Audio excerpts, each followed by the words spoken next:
whakatahao ki te uru, whakatehao ki oga, ia makina kina I uta, ia mātua tu tai, I akiaka, te kura, E tio, I huka, I hauhau, E hei, maori ora. Thank you. First, apologies. We have an apology from Councillor Wanera. So we have to vote to accept his apology.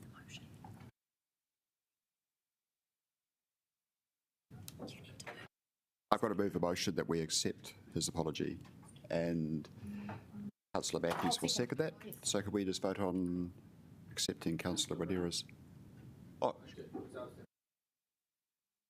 Oh, sure. How early? What time?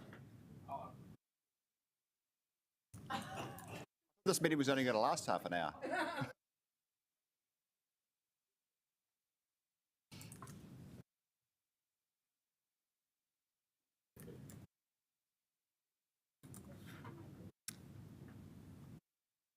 And that is passed. Thank you.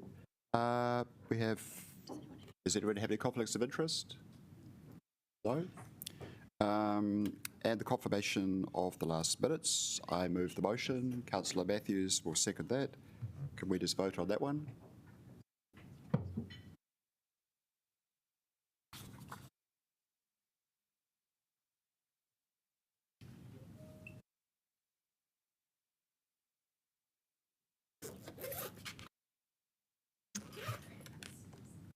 Thank you. Now we have public participation, and I would like to invite Alison Jones.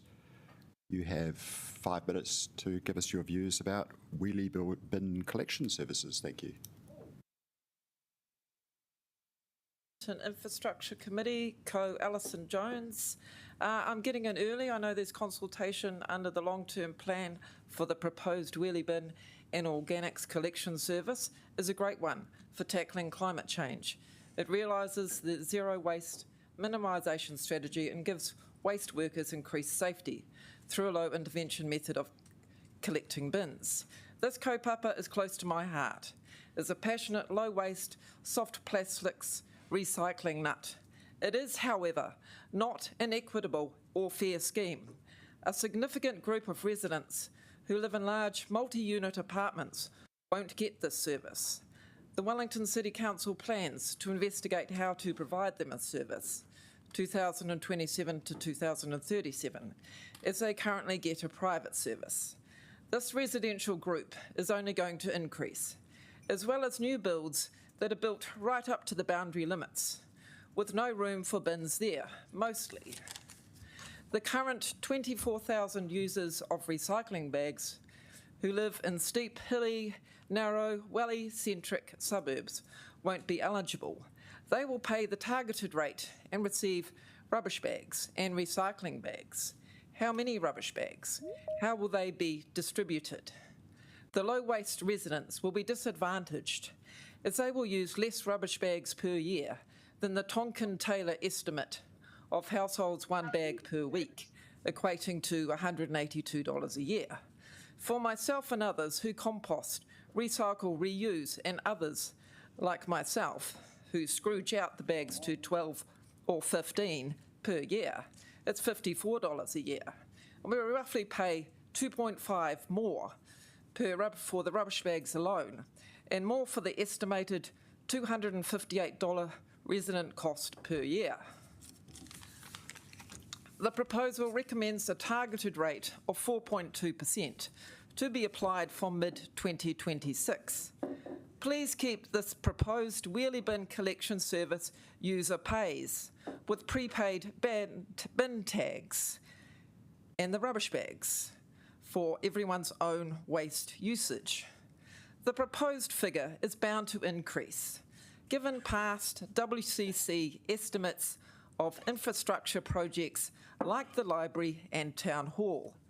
The Wellington ratepayers are already financially broken and already fearful of the next rates increase. After multiple years of double-digit increase, the cumulative impact is significant, and for me personally, each week is $90 a week, and it's probably only going to get larger, given mortgage rates and everything else that is increasing. This makes being a ratepayer in Wellington unaffordable.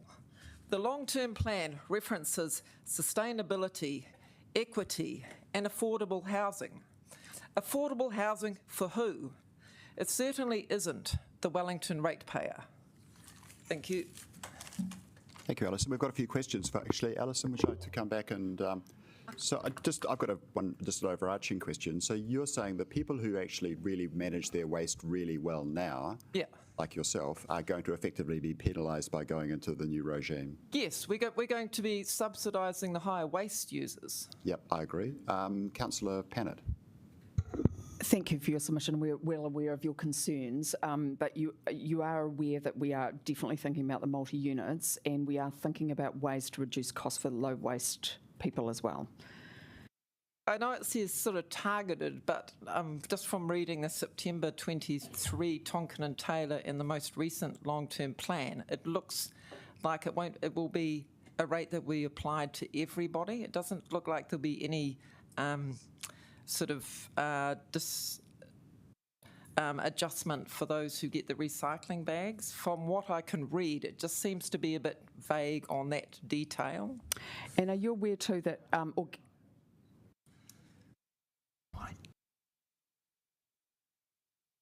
thanks very much for coming in, Alison. You mentioned initially, when you first started speaking about you actually support the organic waste, you support the program. Yes, I do. So when we're looking at the cost of actually doing this, the sheer cost of actually running this scheme means that we're going to pick up this organic waste and then truck it up to a organic plant that we've yet to build somewhere up the country. So they'll be trucked up there in big diesel trucks. So again, there's a balance in it. So do you think that if you could actually keep your home recycling, would you actually prefer to actually do that than send it up, for mass collection? I mean, overall, the Kōpapa, I love it. It's just that we're already, being like a single person myself, just coping with the rates race.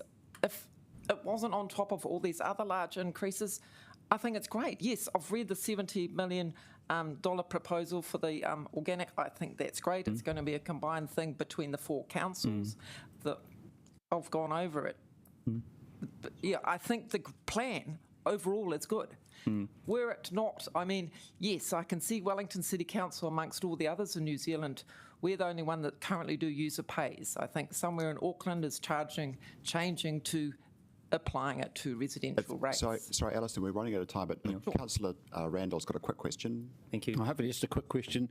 Given the district plan enables developers to build right to the edge of the property, which I thought was an interesting point, do you think the district plan maybe should ensure that all developments have provisions for wheelie bins so that they can be used?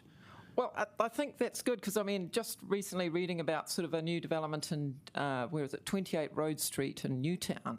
That doesn't look like it's got much, and from my job personally, where I look at the streets a lot in Wellington as opposed to, they're built right up to, it would be a good thing to have provisions for a wheelie bin service. Okay, thank you. Great, thank you very much. Thank you very much for your...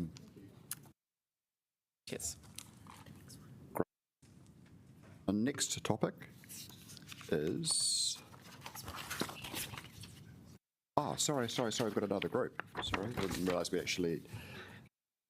So it's the Aranga Action Group who are going to speak, and because you are a group, I think you get 10 minutes, is that right? Oh, 5 minutes. Sorry, you get 5 minutes. Good morning. Kia ora koutou. Thank you for taking the time to discuss the intersection at Abel Smith Street and at Abel Smith and Cuba Street. We have been campaigning to make the intersection safer for around 6 years. My friend Mark Henderson was hit by a car. It's the only intersection with 4 stop signs in Wellington and one of only 3 in Aotearoa. We have met with various politicians, including ex-Mayor Justin Lester, ex-Deputy Prime Minister Grant Robertson, Greater Wellington Regional Councillor Yana Saw and Geordie Rogers down the end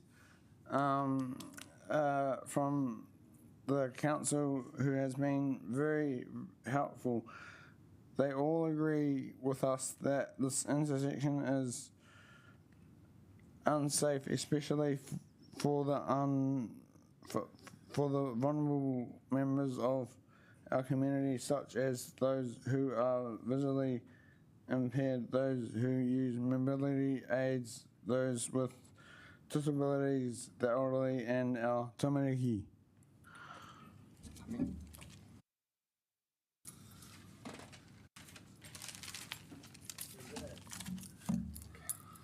I'm Matthew, and I was the one that got hit on the Abel Smith Street in 2021. This was 21st of January 2021, and the car was speeding, expected speed, I don't know how much, but he was speeding, and he was also wearing, and he was going super fast and hit me on my hip and my arm. I got very scared by it. And also, with my disability, I don't know if it's gonna get worse or not. And also, I've had so many near misses at the road. And also, in the place where we are, there's a supermarket downstairs and a lot of increased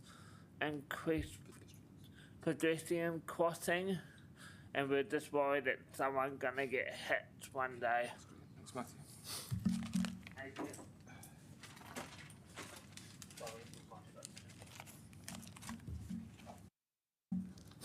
Hello, everyone.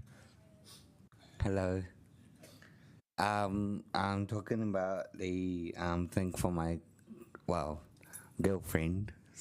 Such my girlfriend has a disability scooter for the she can't see the road. The road is unsafe, uneven.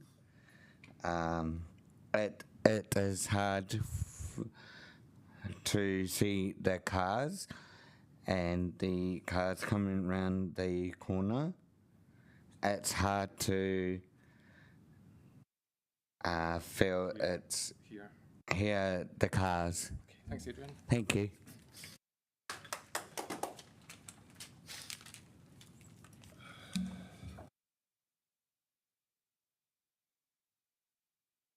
Thanks, Adrian. Hello, Tori and everybody.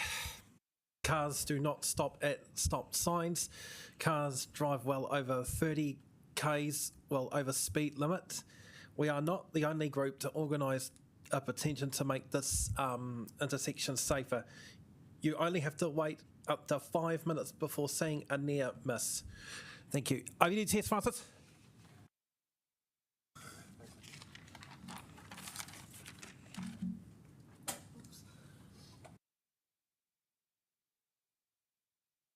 The crossing makes me nervous when I cross the road to get to my day centre. I would be so happy and relieved if this crossing was made safer. We should not need staff to help me and my friends to cross the road when putting up posters to promote the petition. Most local business agreed that isn't not a safe crossing. Thank you for your time.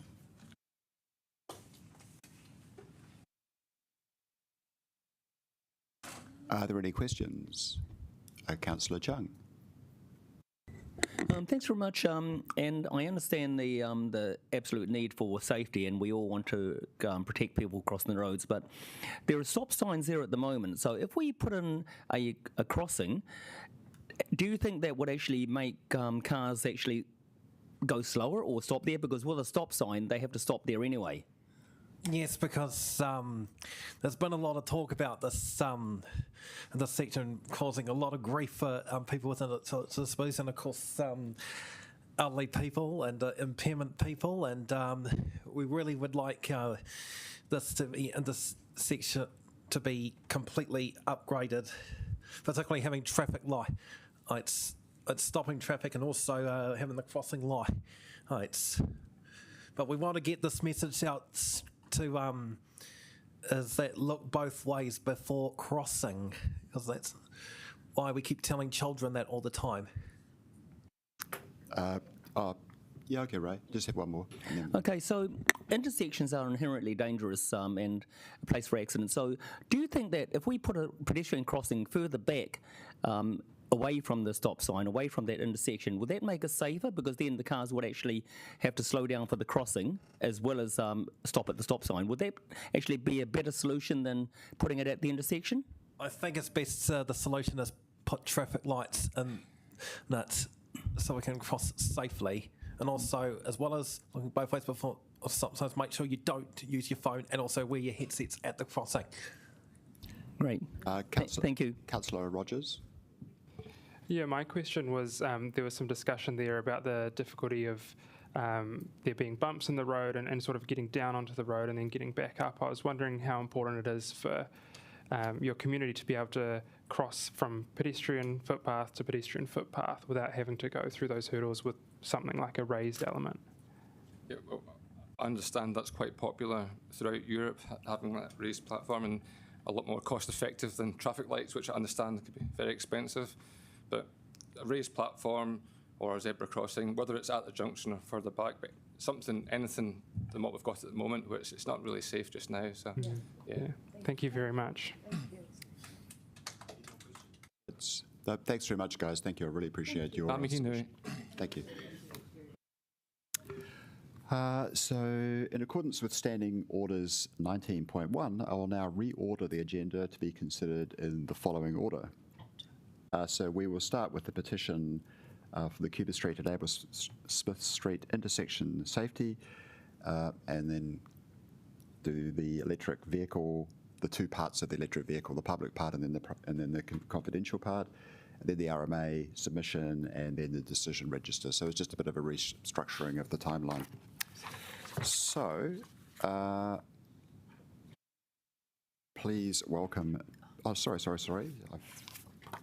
Please welcome Soon Tek Kong to introduce the report on the Abel Smith Street, Cuba Street intersection. Thank you.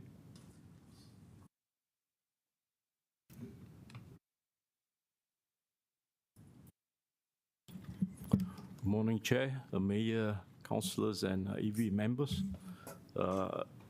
This report that you have in front of you is a response to the petition on Cuba Abel Smith intersection, which is deemed unsafe for users that have visual impairment, mobility users, elderlies, and tamariki. Let's Get Wellington Moving had a design that was part of their targeted improvement. That design was to raise the whole intersection up with ramps coming from all approaches. Now the idea is that the ramp will slow vehicles down before approaching the intersection, and also allow mobility users, people who have issues along on scooters, to be able to go from footpath to footpath rather than going down onto the road level and back up. That design is now sitting in our minor works program, but the funding is not allocated yet because of some of the restraints in budgets. Now, City Design is also proposing to engage on the Cuba Street project, which is Central City upgrades. Now, that my understanding is the councillors will be briefed on it this month, and depending on how it progresses, there would be a potential design that will be looked at later this year. The idea of making it easier to transfers across the intersection is, should be looked at. Happy for any question. Thanks. Councillor Randall, I think, was first to come up the rank. Thank you. First of all, having followed the council, wasn't this exact intersection looked at previously, like about 8 years or 10 years ago, and nothing changed? Was that a decision of the council back then? The decision is that the crash analysis system doesn't show that this is a black spot or a potential accident crash site. So we are focusing our minor works on areas where we know there's a history of crashes or accident that potentially could lead to, Okay. I noticed that there's a comment around increased pedestrian flow over that intersection, and you're going to analyse and quantify that as part of the analysis. Is that right? That's right. Currently, we have a study that is going to attach cameras and sensors on all approaches to understand where people are crossing, how they're crossing it, whether there's a potential conflict with vehicle and pedestrians or mobility users. The idea is to understand where people are crossing. If a zebra crossing is put away from the intersection, are people going to jaywalk in front of it rather than detour to the zebra crossing and cross? So that study would be useful to understand how people are using it now. And lastly, one of the public participants repeatedly said that they thought that traffic lights were the right solution for that. I was wondering if you could comment on that and possibly what the cost would be of putting traffic lights on that intersection. I think that for officers to justify a set of traffic lights, the cost would be 800,000 and above, and based on other projects that we have in our program, that would take up a big chunk of the budget. So as officers, we can't justify that amount of expenditure on that side. Councillor Chung.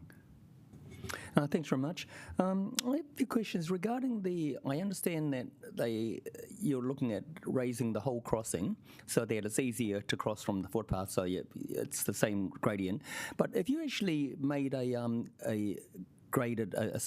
level where you actually go down to that level and made it longer, that would save the expense of actually making the whole intersection at that level, and also it would solve the problem of actually getting across the road, because the gradient is still there but still smooth, but you don't need to make it across the whole intersection, so it's just at both ends. The idea of it is that if to further enforce the vehicle speed coming, so the idea is to ramp it up rather than going a longer ramp down. Okay, but my understanding is with stop signs. Can I just add a little bit to that? As Soon referenced, we are going to be looking at this intersection as part of the wider Cuba Street as the central city upgrades, and through that we'll be looking at options. So we'll look at the full range of any practicable options which are available, and then we'll be able to do an analysis to see which is the best to meet the needs of or the changes that we're looking, the benefits we're trying to see from this intersection. Yep. Okay. So That's great. It's really hard to determine exactly what we're going to do before we've actually done that analysis and understood the options fully. Yep, that's great, thanks. Just one last question, if I can. Regarding the stop signs at each of the at the intersection. Now, my understanding is that when any motorists come to a stop sign, they have to stop, and so they're already stopping at these. So, do we have any evidence that cars are not stopping at these intersections? In which case, it becomes an enforcement issue.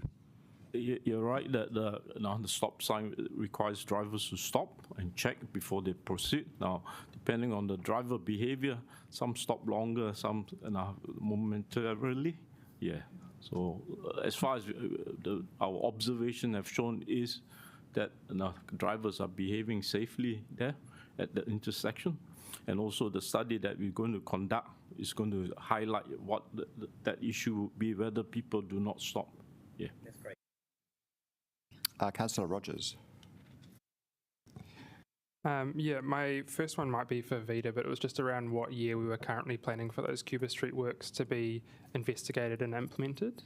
So we're coming with a bit more of an update around that on the 26th of February, as soon spoke about. There's a couple of options around how we proceed with that, so I might wait until then if that's all right. Yeah, that's okay.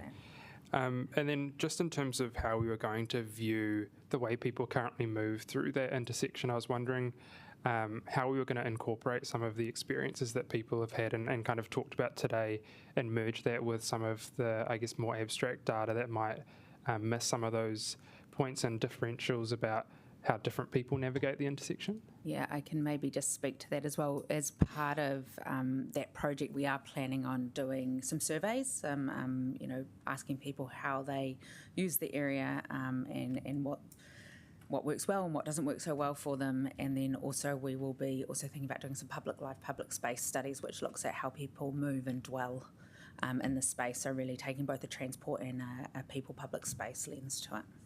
And one more if I can. And then my last one was just around, in that previous Let's Get Wellington Moving plan for the raised elements, was there any sort of indication that there was a pedestrian priority area, or was it just a raised element for the intersection? That design is to look at how people use the intersection and to further enforce the traffic calming feature of it, so that people actually physically have to slow down to get into the intersection. Yeah. Cool. And then, can I have one more? I just realised I had another one. In terms of the data in clause 10 of the paper, all of the speed limits from 2011 to 2021, I can see that there's a shift between the 40 kilometres and 30 kilometres. Was it a 30 kilometre hour speed limit for that entire time? That's a 30 kilometre per hour, and the speed count is actually done away from the intersection. So yeah, that speed count is sort of mid-block rather than at the intersection. Yeah, so the survey that we are conducting would highlight what speed they are going through and how they behave at the stop sign. Yeah. So is it not correct that the citywide 30k limit that was implemented in 2020, was it? Yeah. Cool, thank you. Councillor Calvert. Thank you. Could the intersection be done without the raised platforms, given that probably when that was that was designed, that was when government was funding raised platforms, but now it's not? Thanks for the question. Currently, the design is sitting in our minor works. In terms of how it's funded, it's not confirmed yet. So like Vida is saying, that we look through the whole review and see how it works with the budget we have and what we do. But you could do a design without raised platforms. I'm assuming you could review it. We could do it would cut the cost down. Would that? We could just do it at the crossing point, rather than raise the whole intersection. We would do the crossing between the ramps at four location, rather than lifting up the whole intersection. That creates a drainage issue as well, because then you have a pond in the middle. So I think there's that's a design thing that we look at in the future. To Soon's point, we have to look at the full range of options. So that's absolutely one of the options that we will investigate. And so I know that you bought a set of traffic lights for the Hutt Road pedestrian crossing that we canned. So do you have a spare set of traffic lights sitting around? I need to check that. Because that's where I understood it was put into storage. But anyway, okay, thank you. Okay, thank you. Might save some costs. Councillor O'Neill. Kia ora, thank you. Most of my parts have been answered. I just have one. In the process of consulting on Cuba Street improvements, is there anything temporary we could put in place, like planter boxes or other traffic calming measures that could maybe support in the meantime making that space safer? I think the study that's to be conducted in terms of looking at the conflict that is going to happen soon will give us that idea of whether we need to do something now. Yeah. Councillor Free. You touched on this, but I was going to ask about flooding because we've had some issues with some raised platforms where they've caused unintended problems with drainage. So I wanted to ask, what kind of studies will you do to make sure that the stormwater flows are still going to work as intended? That would be part of the design study. We should look at overflow path where the stormwater or rainfall is going. And that will be part of, if you divert with a raised platform, how is it going to be addressed? Whether we put sumps on either end to divert into the manhole, things like that. So the capacity of that needs to be looked at because that place is quite flat. Do we always do that kind of work? Because I think we've had some aspersions cast over some of the work that's been done, say at St Mary's Street and Thornton, but do we always do that kind of study to make sure it's going to work? We have to look at the capacity of the pipe that takes it to the manhole. So okay, thank you. Part of the design criteria. Okay, thank you. Councillor Abdul Rahman. The first question is regards to the raised crossing. How much that would cost? That means 4 of them, is that about 800,000? 200,000 each from the previous raised corridors now we know. I'll be guessing if I give you an answer. Okay. Because the drainage is a big issue there. So my second question is, can minor work under your team, what you consider as a minor work, be considered as a major work under different team? Example, Vida's team looking at the whole thing saying that, oh, we need to do this one. We have the budget from this pool of areas, but under your team, this be considered as a minor work, not priority? The cost of the project would determine that where it sits, whether it's minor works or the whole Cuba Street project, which I think has to be looked at under Vida's project.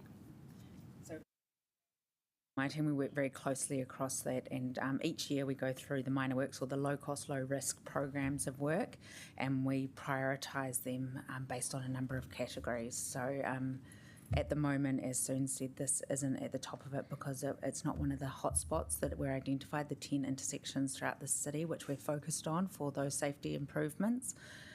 But we do acknowledge, as Soon wrote in the paper, that there is an increased pedestrian movements now, especially with that supermarket that's come in. So next year we don't quite know where it sits, but that's the process we want to do by looking at it in the Cuba Street project and understanding, is it a part of that project or is it a minor work that we progress in parallel and accelerate in a different way perhaps.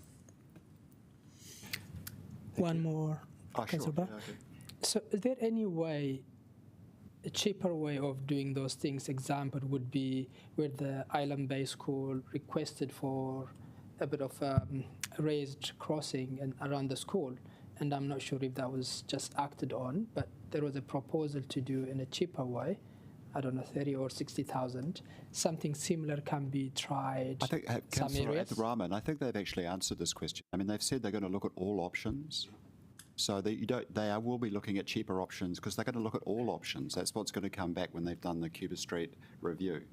So definitely that has already been answered. Councillor Chung.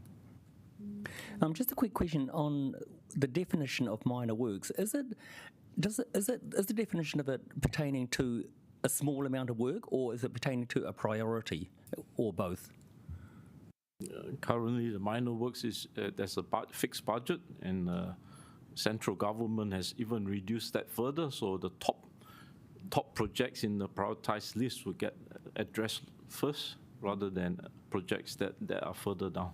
So every year I actually think we're kind of going well off track here. Can we move on to Councillor Young, please? Your question. So I just wonder if you could tell me how long that intersection has been designed like that with the 4 compulsory stops, and how many accidents have been and how many accidents involving injuries? Based on the record that we have from the NZTA, there's no injury crashes or non-injury crashes at the intersection. There are non-injury crashes further away where vehicles hit parked cars, and because the road itself is narrow, and people misjudge the distance.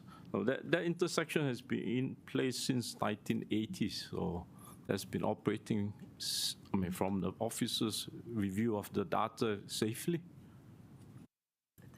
Thank you. No follow-up questions, Councillor Young? No, that's it. Thank you. Great, thank you very much. Based on us having no further questions. Thank you. Thank you very much. Thank you. Do I have a mover of the motion? Councillor Rogers, would you like to speak? Yeah, I first of all just wanted to start by saying a massive thank you for the Maranga team coming along and speaking today. Our pleasure, and you were mentioning 4 pit stops. That usually happens at Mount Panorama Bathurst because we've... TS, of course, is born in Australia. Now, I was just going to... so we... No, you really want this... So, Dan, now, you're from Telpo. Now, has there only been... I think they're very busy, so we should probably not. All right. So, my pleasure, and thanks for having all of us here. And hopefully we'll get that intersection underway. And also one thing, my tutor from Welltech says, remember, if it's going to be, it's up to me. Right, thank you.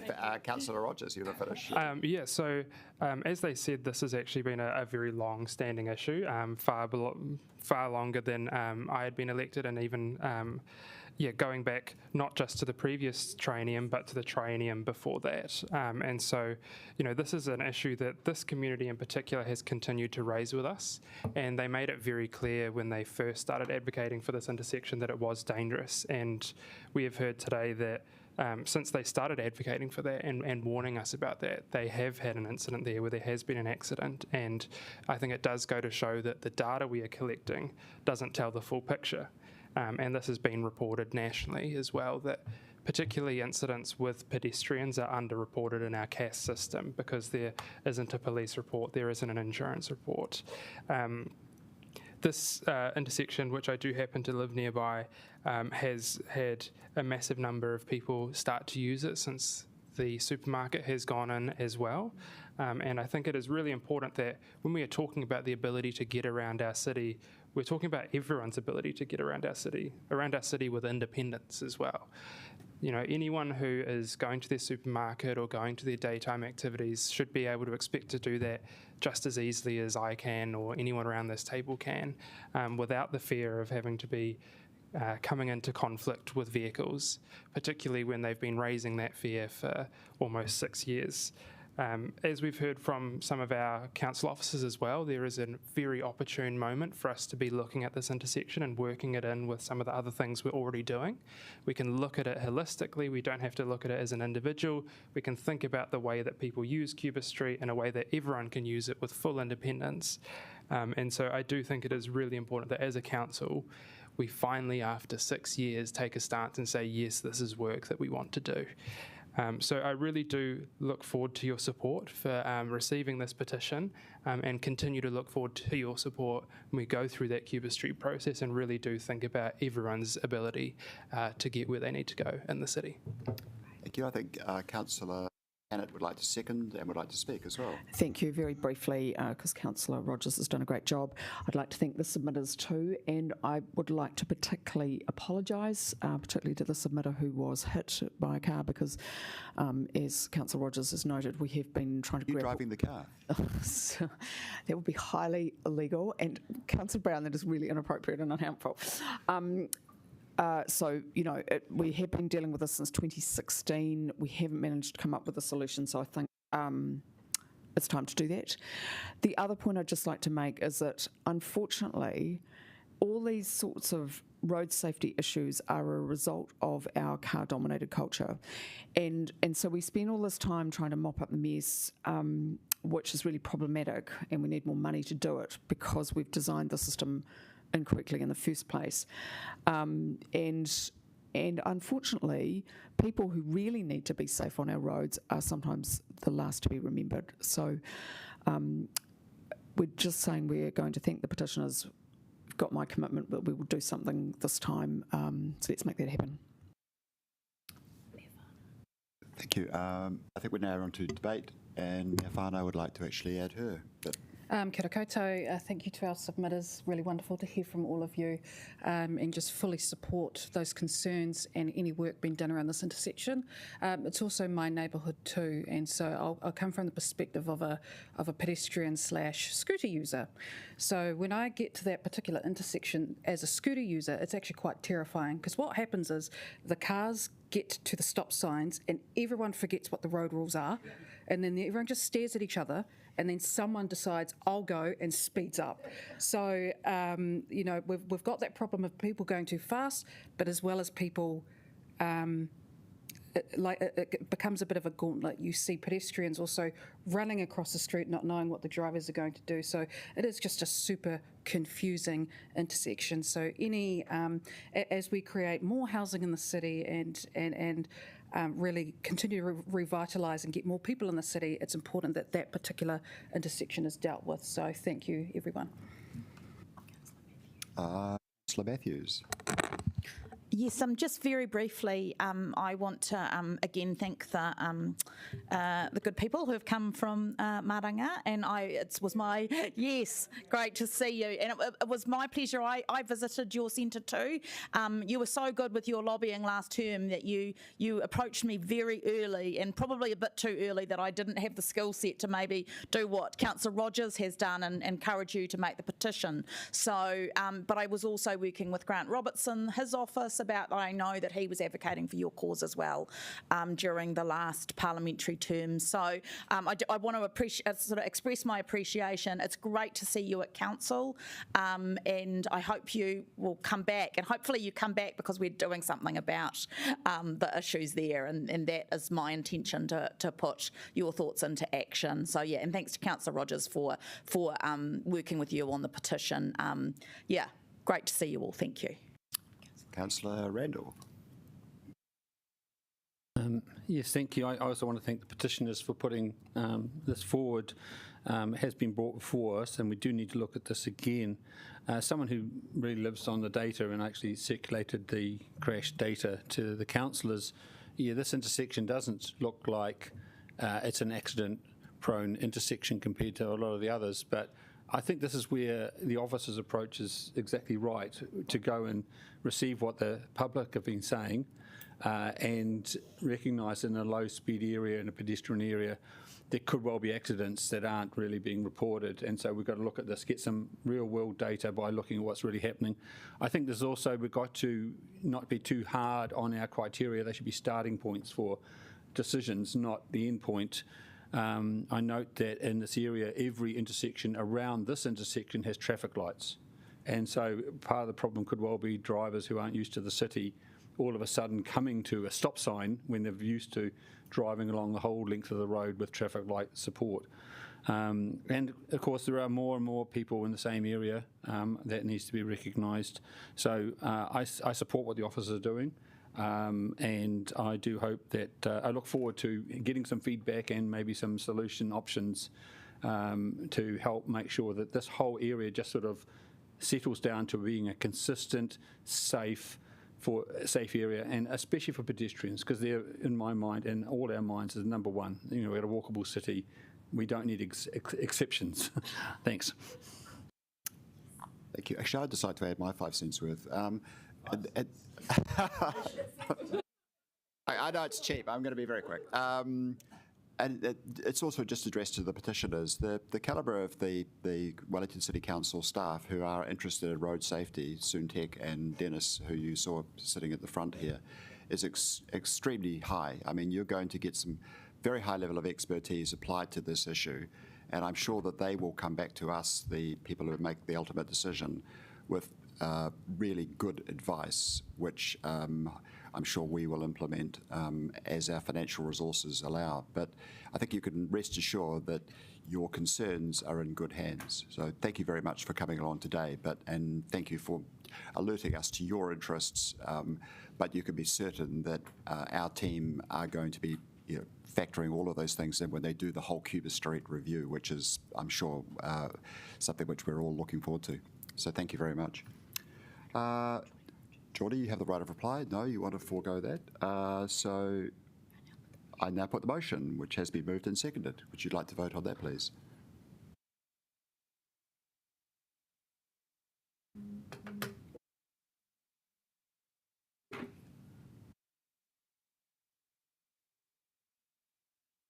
And that is passed. Thank you very much. And our next topic is electric vehicle charging infrastructure. And I'd like to invite Peter Jones and Moana Maki to introduce the report. Thank you.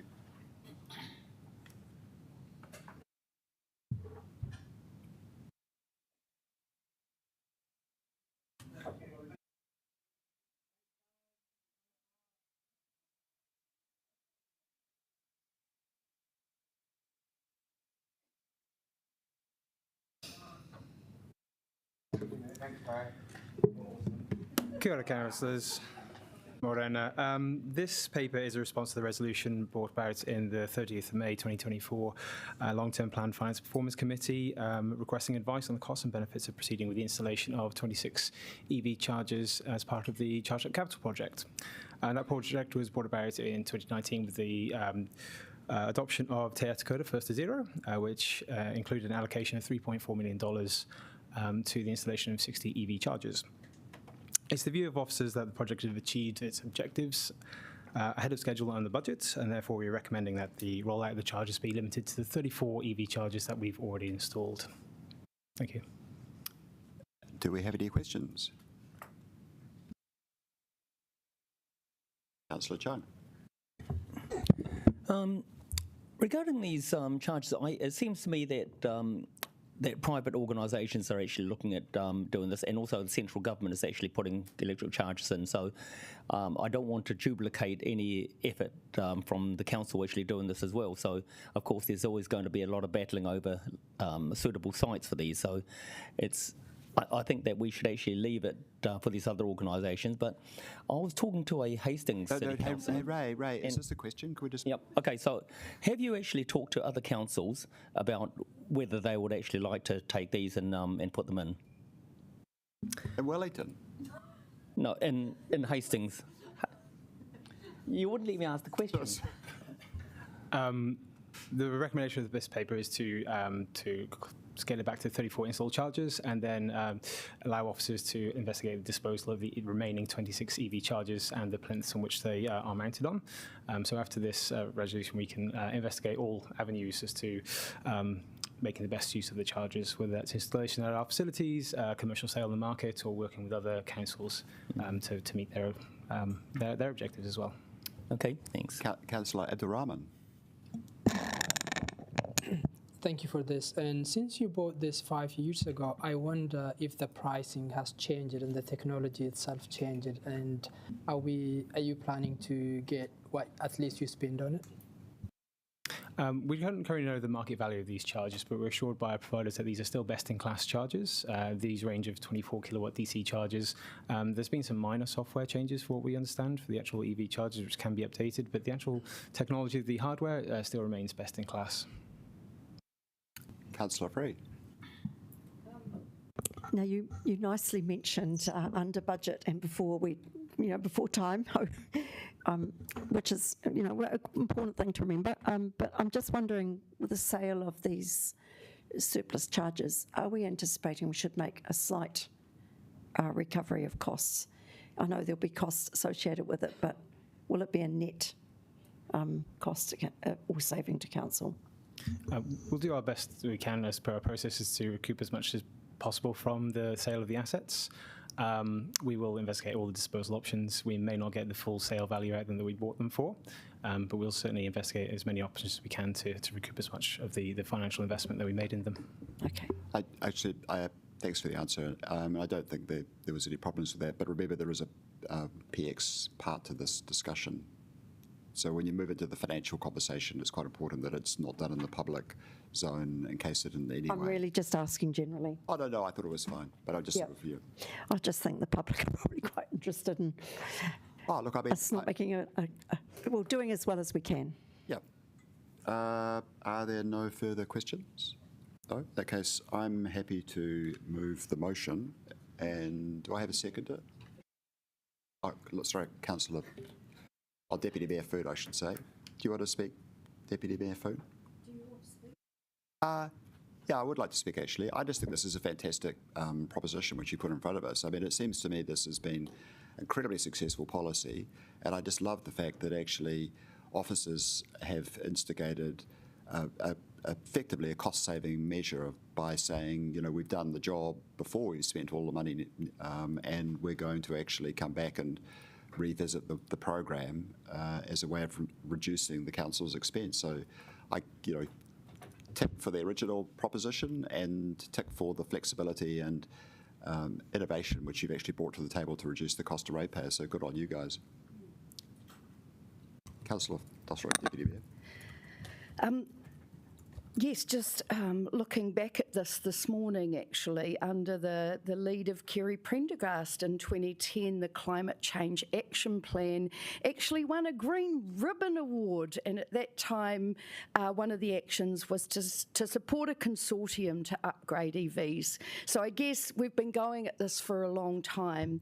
And probably the point I want to make is that I really applaud the past, present, and hope we can retain the future culture of innovation of this council. And I appreciate, along with innovation comes risks, but we've seen the way that we have innovated also around housing, hopefully the economy, but just that it is a really important part of things that we do. And so in this case particularly, we have managed to reduce carbon emissions but hold them over the last 4 years. And the main thing is they haven't increased. And so programs like this are what we can take as our contribution to maintaining or reducing emissions for our city. So I just want to thank councillors before, Councillor Pannett particularly, for your support of the Low Carbon Action Plan way back, and councillors in 2020 for supporting the full implementation of Te Atakura. Thank you. Thank you. We've now got debate, and Councillor Pannett is the first cab off the rank. Thanks. Just really briefly, actually, Prendergast introduced the first plan in 2007, so it was good. And look, I take the point from questions yesterday that if local government hadn't stepped in, nothing might have happened, or it would have taken a lot longer for the private sector to come in. And I agree that it is not our job. However, I think we have to be super careful of initiatives like this. They're really still a part of the car culture, a part of supporting individual mobility, when really what we need to be really strongly focused on is electrifying public transport and taxis, particularly for disabled people. So, I'm happy to stop now. I think someone else can take over, but the issue that we just discussed before will not be sorted through electrifying the car fleet. There are a lot of problems with driving individual vehicles, so I think we just need to keep that in mind as we continue to plan a transport system. Thank you. Now, Councillor Free. Yeah, I would like to say that I don't think the scheme's been a failure by any means. We started from a very low base in the city. We started with electric vehicles having a lot of barriers, to the point where the government actually put money in to incentivise the purchase because it wasn't happening. We started with a very low visibility of charges, and a city which had a lot of people without garages and no place to actually charge an electric vehicle, even if they'd wished to buy one. Now, we've seen a complete turnaround, really, in the situation in just the last, I would say, even 3 to 4 years. There's now charging available at many petrol stations. A lot of people have purchased cars and have their own charging. There have been other organisations picking it up and making publicly available charges. And I think, it's easy to look back and say, did we need to do this? I think actually the answer is yes, it was helpful. It gave a visibility to our aspiration to be a lower carbon capital. So I do not regret what we've done at all, and I think actually it's good to focus on the fact that we've achieved our aspiration more quickly and with less actual capital outlay than we originally thought. But what we became aware of in the Regs Committee was that our car parking spaces are actually under a lot of pressure, and we actually started to ask ourselves, is this the best use of our scarce public parking spaces? And when we also needed mobility parking, loading zones, parking just for everyday residents of Wellington, I think we finally came to the conclusion that we've got a very good geographical spread throughout the city. We've done what we needed to do, and perhaps we actually didn't need to make this a focus anymore. That's been picked up through this committee, and officers have responded, so we are where we are. So I think we don't need to beat ourselves up about this. It's actually been a good initiative, but it's now time to review it and probably to stop. So that's where we're at. Thank you. Thank you. Councillor McNulty. Yeah, not too dissimilar comments to Councillor Fredia. I think the scheme was entirely appropriate at the time of its rollout, and previous councils did do that right thing given that hesitancy of the private market to invest. It was a chicken and egg situation, so I don't look at this as a failure in the time. Where I think there has been a little bit of failure is the ability for council to adapt to changing environments. And I think particularly after the change of government and the scrapping of the EV subsidies, that's where it was becoming increasingly clear that the EV take-up was slowing down.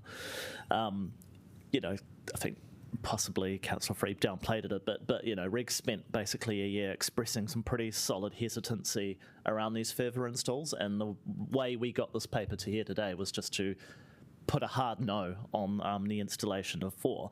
And I'll just remind that it's Regs who hear more public submissions from more Wellingtonians than any other committee of this council. So I think sometimes we have a decent feeling for what the sentiment is out there. So I think what this process has just highlighted is actually we don't have an appropriate process as a council. Talking's done. To bring back decisions after implementation. I'm not talking about litigation before decisions are implemented, but after implementation to actually bring back changes, and that feels like a bit of a deeper cultural issue.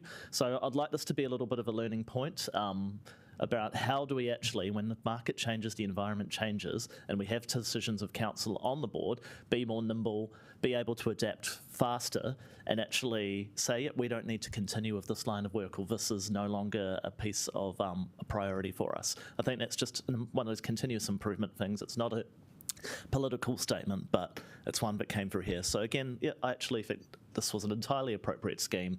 It has now come time to wind it down. We probably could have wound it down a little bit earlier, but nonetheless, we are doing the appropriate thing now. Councillor Chung. Thanks very much. In a very unusual sort of circumstance, I'd like to agree with Councillor McNulty and Councillor Free. They're absolutely correct. But in addition to that, I've been talking to hotels in Wellington, and they are also installing chargers in their car parks, again, for their guests, so that, again, is providing a service that they have with their guests, and so we don't need to be doing this ourselves. Thank you. Thank you. That looks like the end of debate. Can I have the right of reply? And I will just reiterate my original points. So I think this was a very successful policy, and I really am very pleased that management have effectively come to us with a sort of a solution to amend the policy in this way, which is going to save ratepayers some money. So I think good on you guys. Thank you. So I'd now like to put the motion, and would you please vote on it?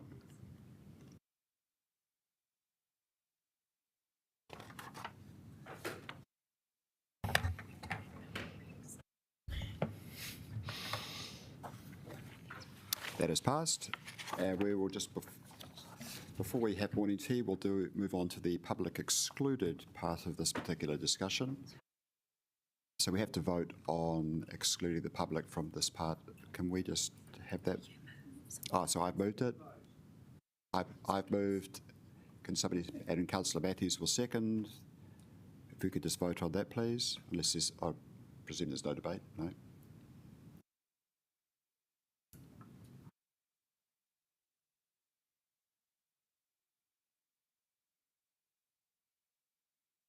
Councillor O'Neill.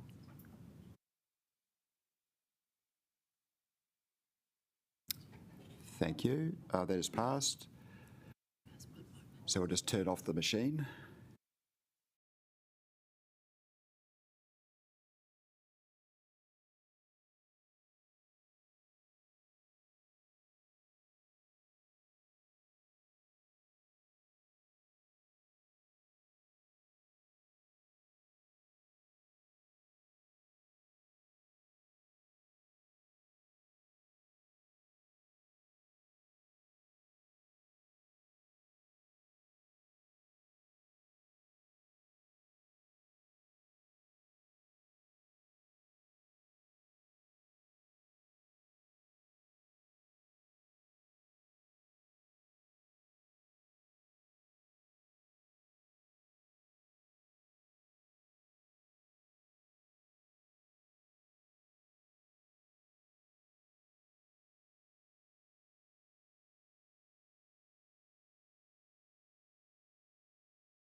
Amendment Bill. Thank you, Sean.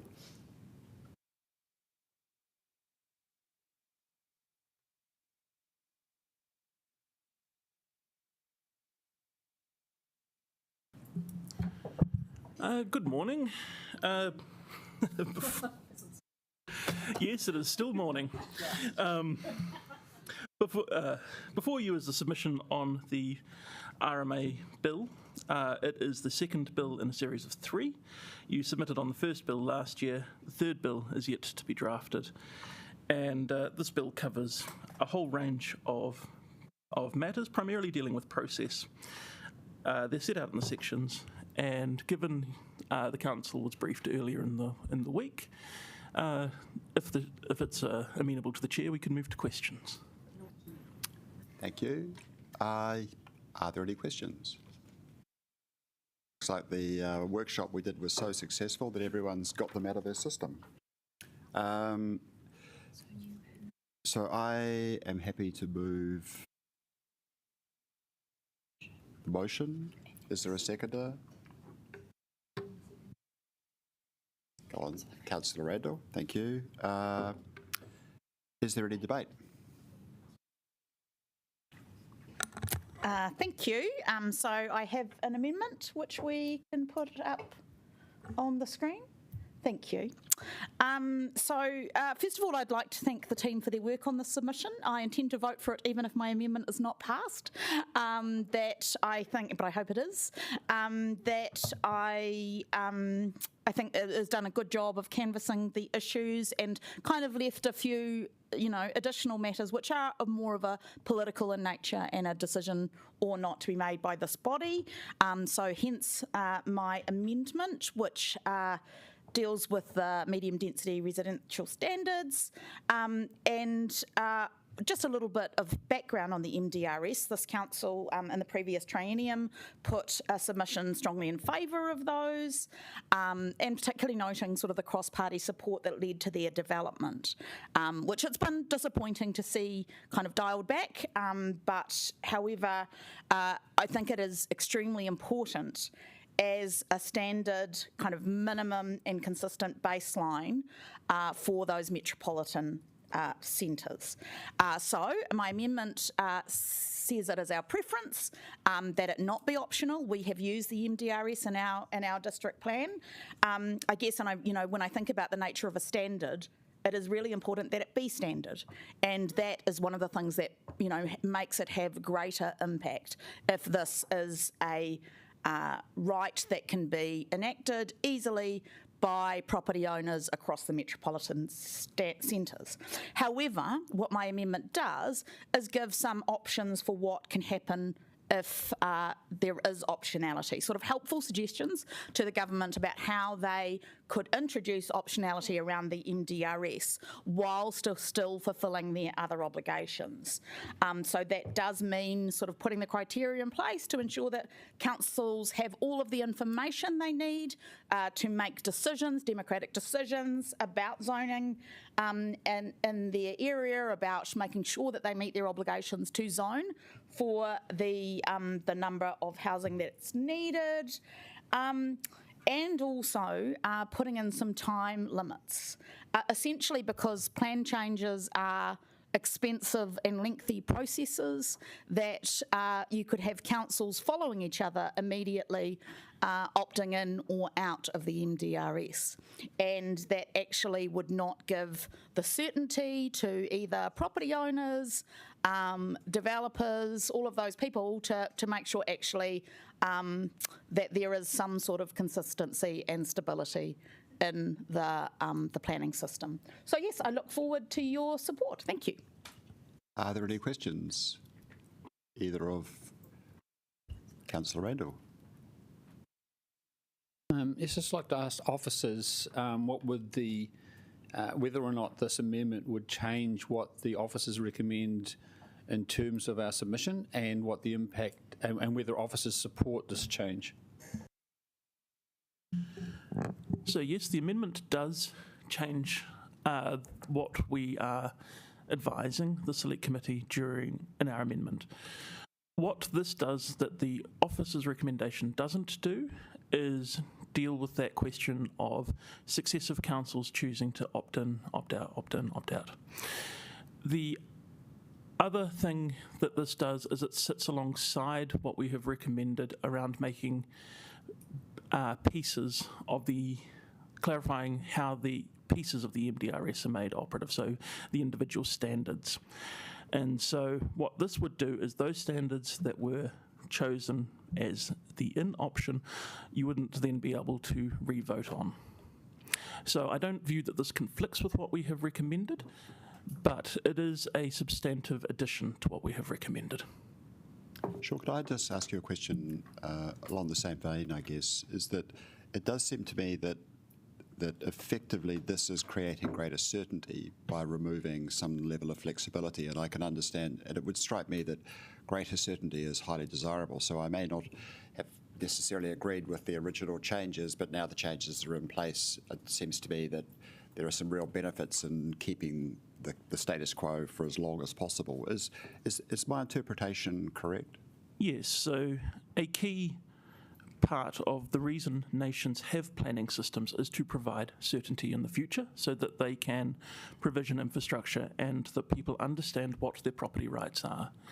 In general, it is more difficult to remove property rights in the planning system than to accord them. So what you would be doing if you were to adopt the MDRS, then move out of the MDRS, is remove those property rights. What becomes quite difficult there is, as your consent planners, we need to then assess under the regime under which they applied. So you can end up with a system where you have multiple sets of rules that all have to be applied at effectively the same time because of when applications were made, and it becomes extremely complicated to administer and very, very confusing. Thank you. Councillor Pennant. Thanks, Sean. Look, I think you've obviously tried to balance things here, but in response to my questions yesterday, or the day before, you said that you believed the officer's position was that there should be some flexibility.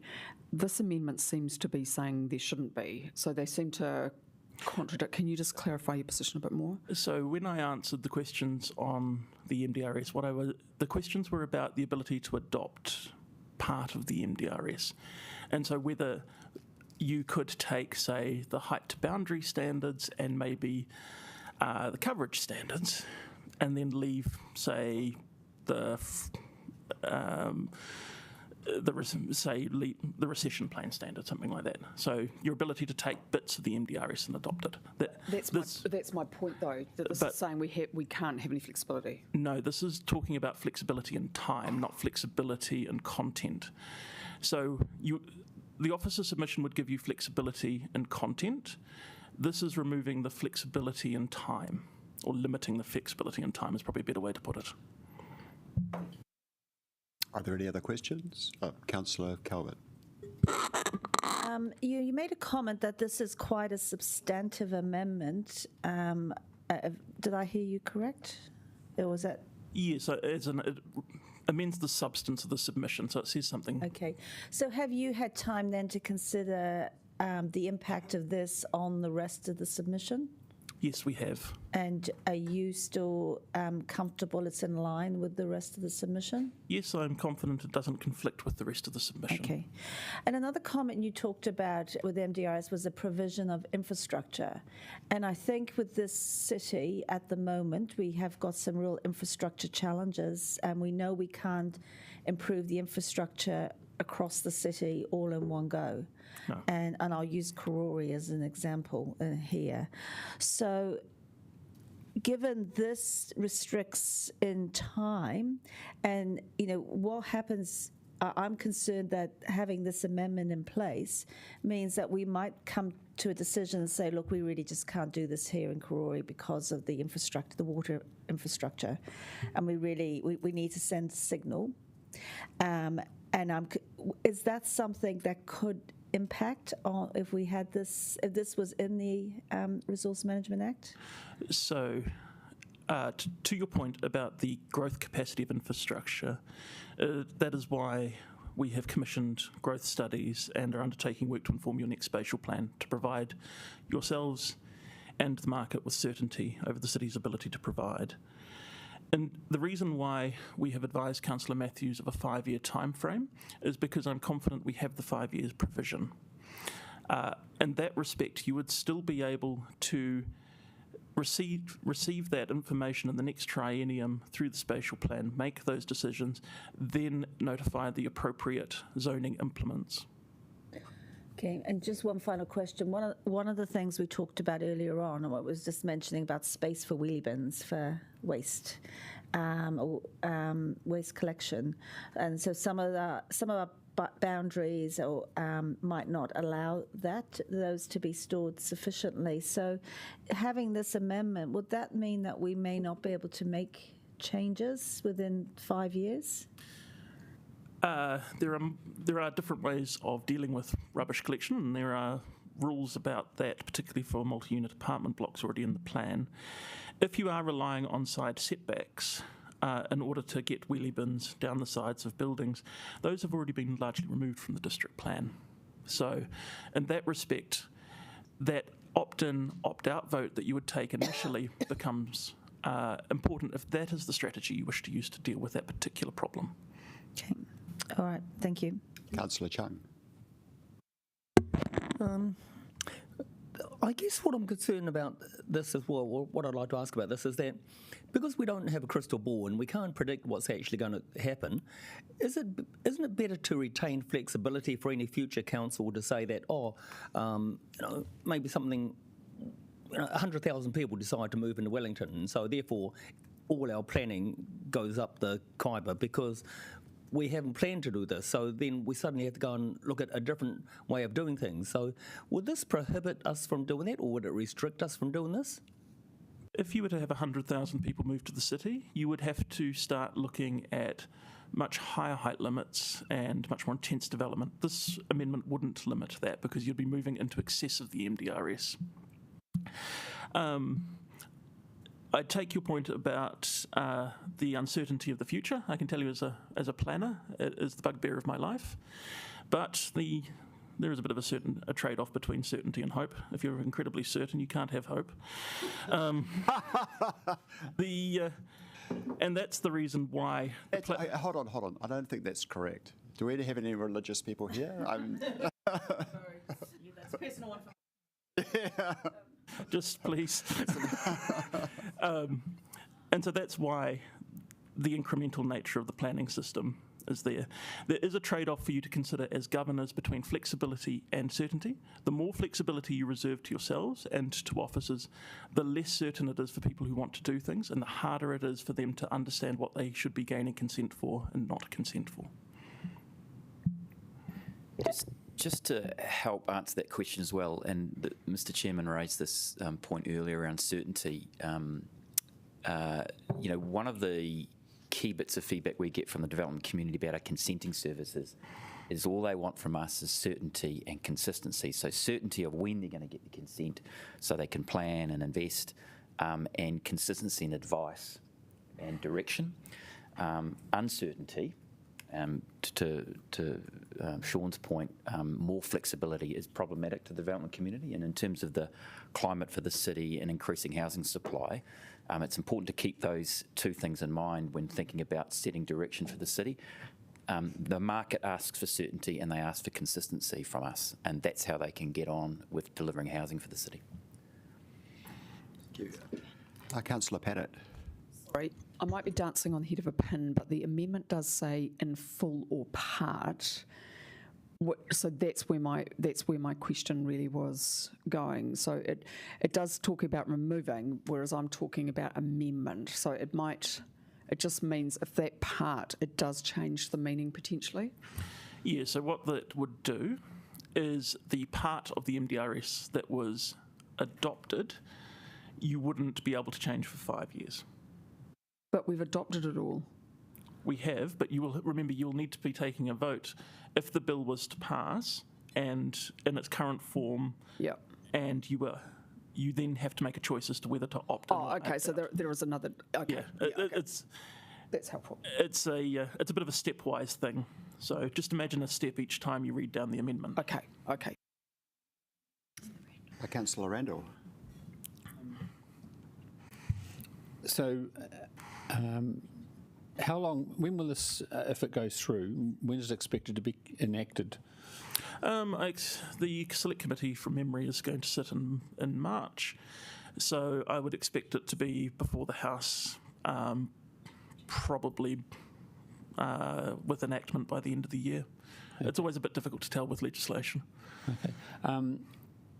And are we not in the process of already doing like an amendment district plan change? There is an omnibus plan change that has been put before you. That is largely dealing with small matters that have been raised, particularly by the public, with zone boundaries that are incorrect, that kind of thing. That doesn't cover this kind of substantive amendment. This would have to be a standalone decision of the council. Okay.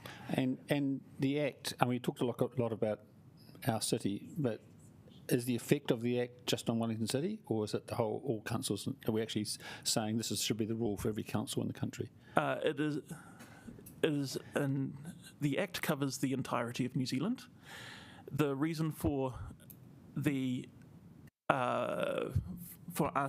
distinguishing those councils that have adopted the MDRS from those that have not, or are yet to do so, is to basically preserve the choice for those that have not yet adopted it. Okay, thanks. It's like the end of the... Oh, Councillor Calvert. So given this is impacting on all councils, would it not be better perhaps for this council to consider putting it up as a remit for LGNZ to consider as a whole? There is not time. I've had to draft the submission over Christmas, and you are already sitting on extended timeframes from the Select Committee. All right, thank you. Do you have a seconder? Councillor Rogers, do you want to speak? Oh, okay, is there any debate about this? Councillor Pennant. You won't be surprised. I won't be supporting it, although the officers... I'm surprised. Okay. Well, I'll explain why. Surprises. That the officers' answers did help to some extent respond to my question. Now, like I said on Tuesday, I have a slightly nuanced approach to MDRS. I think in some cases it can work. I think particularly if it allows families, small communities of people to be able to live together but separate, I think there's some incredible benefits, or sharing resources. That is good. But it's too absolute, and I have been extremely disappointed by advocates. Two things, which I'll talk about later in my substantive. One is the outlook space, which is seriously problematic. If those of you who were here last training will remember, I tried to move an amendment to make it 2 metres rather than 1 metre, and legally wasn't allowed to. I believe people have a right to light and sun, and it really brought home to me when my neighbour, who's an architect, apologies I've told the story, but it really highlights it, said to me they were doing a project for Kāinga Ora, and they made them remodel again the sunlight access provisions for people, in the most vulnerable people in our society. Because, why do they do that? Because people who may be elderly, sick, disabled, have limited income are going to be spending more time in their homes. They don't have the choice to be able to go out. And in my family, I have a seriously disabled member. Sunlight access was absolutely one of the top priorities I looked for when looking at suitable care arrangements. It's absolutely important. And so, this whole argument was that the housing debate was supposed to be helping people with disabilities or people on low income.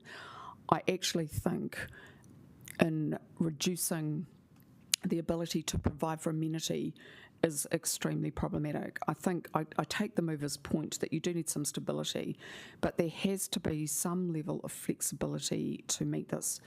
The other issue I've got, and I'll talk about this later, is this is not an environmental movement. This is just a housing thing and stuff the environment. Like, you cannot build without having a serious impact on the natural environment. And this just says, just go for it. The reason that we have planners, we have law, we'll go back to the section 5 of the RMA soon, is to make sure that we protect our environment, and this one has written roughshod over that. So I get the mover's intent. I have some sympathy for in limited circumstances under proper planning controls, but I just don't think it should be supported.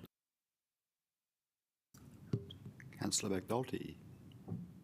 Oh, just quickly, I thought I'd talk a little bit about what I find problematic. I find people living in cars problematic. I find people living in flats with black mould problematic. I find people having to live on the street problematic. Flexibility in this argument equals cost. Cost means less housing. Less housing means more people living in cars, more people living in squalid conditions, more people living on the street. The MDRS is an attempt to break that cycle, and it is just incredible that at this table, I'll leave it there. Councillor Randall. I don't agree with this, largely for similar reasons to Councillor Pennant. We've got a trade-off between certainty and flexibility. First of all, I'm very concerned that we're making a submission as a city that's very committed to MDRS on behalf of all councils in New Zealand. And we really need to think about those councils that have struggled to adopt it. They're the ones who are going to have their option removed. So I don't think it's a good thing to say from our perspective to think about it. We should be thinking about it as a generic council for thinking on behalf of all of New Zealand. This is national legislation. And we know from the RMA's point of view, this is extremely prescriptive. And if it's in nationally, we have to, everywhere has to be the same. And New Zealand, if anything, has got more variety as a country than anywhere else in the world for our size. Certainty, yes, flexibility may be complicated to administer, but I disagree with Councillor McNulty saying that flexibility is cost. We're talking about enabling councils to build a district plan that suits their council. Councils have the right to do district plans separately for a very good reason, and that's because local conditions are different everywhere. The problems of developing Gore quite different from the problems of developing Hamilton, and I'm sure that Hastings is different again, and so is Wellington. Wellington's very different from Auckland and Christchurch over and over again, and we need the flexibility to be able to remove it. We've just finished making a decision and having a discussion around the future of EV chargers. Times change. And I think that what we don't want is to prohibit future councils from making changes, because that's the effect. This council is making a submission that's not going to affect itself. It's going to affect future councils. I also note that Wellington has failed under its planning rules to deliver affordable housing, and we are really, really struggling. And if the rules need to change to get affordable housing that reach some part of MDRS, then I say so be it, because that is the trade-off I'm willing to make. If some light access or setback access has to be removed so that we can get affordable housing, that developers come to us and say, we need this change and that change so that we can build affordable housing, then I'm not going to go and support saying, oh, it's not in the MDRS prescription, so therefore you can't have it. No, flexibility is important, and I'm really concerned that this council is trying to bind not just our future council, but all future councils in New Zealand from after the election in October. So I do ask you to oppose this. I think what the officers have put forward is more information, and it is signalling the direction that this council wants to put forward in terms of what their view of the RMA is. I don't support the whole submission from the council, but I recognise that this is the view of the officers' view of the policy that this majority has got, and I think it's fairly reflected. So I will be opposing this amendment, even though I can respect the intent of it. Thanks. So this is debate right now, isn't it? So can I just, I've got a question for you, Tony, in the context of the debate, and then before I let Ray ask his question. No, but I mean, we heard from the experts that actually this amendment will increase. Yeah, I'm speaking in debate. That I thought we heard that our expert officers had indicated that this was going to increase certainty. You're saying rigidity, remove flexibility is your flip side of that certainty, and that certainty is what developers really like. So it does seem to me that actually the message that we've received from our officers who are experts in this space is that the amendment will improve certainty, and certainty is what developers want. So I don't quite understand why you think that's a bad thing. So I was listening very carefully, Councillor Randall. I'll give you a chance to answer why. Oh, go on. Yeah. So first of all, we're not a council, so you can speak multiple times. And if in terms of response, so I'd make two observations around this amendment. Okay. The first observation, which is the obvious one, is that this is not from officers. This is an amendment that's put when officers had the opportunity to make this statement, but it wasn't their advice. So this is not officer advice. It may be compliant. It may not contradict the rest of the submission, but this is not what officers thought was important to say. This is what Councillor Matthews and others have put forward to change what we are wanting to submit, and therefore it's subject to debate and such like. So I think it's very important that officers didn't feel so strongly about this that they put it in their original submission, and I put a lot of weight on that. They want clarity. Okay, what's the second point? And so the second point is this is talking about how district plans work. District plans change very infrequently through a very onerous process. And so, you know, the flexibility and complicatedness and difficulties to administer, there's an element to that. But when we come and make a rule change, say, for example, on the setbacks of housing, we might make that once during the 10-year process of the district plan. That's what happened in the previous district plan. And so it is a very public and very carefully considered bit of flexibility. In fact, I find it's very rigid version of flexibility. So I think we're overcooking it. Things aren't going to change very easily, and likely only going to change with the support of going towards more affordable housing and a better city. So if we have to make the change, we need the flexibility to do it. Okay, no, thank you. You've clarified it. Councillor Chung, thank you. I think this is a great debate. And at the risk of sounding like Councillor McNulty saying that this is the hardest decision I've ever made, because you're looking at one side of things and you're seeing things from their point of view, then you're looking at the other side of things and saying, well, that's actually quite different. Now, we've heard that developers want certainty, and they want to know exactly what they're allowed to do, and so then they can actually plan. But flexibility is actually also required in a lot of these issues, and I'll give you an example of an apartment block in 111 Dixon Street. Now, under the existing rules, they were planned to go to a certain level, but the developers wanted to go even higher. And so what they did was they came back to council and they talked about, this is what we'd like to do. We'd like to put another 3 floors on this. And so what can we actually do to get you to consider this?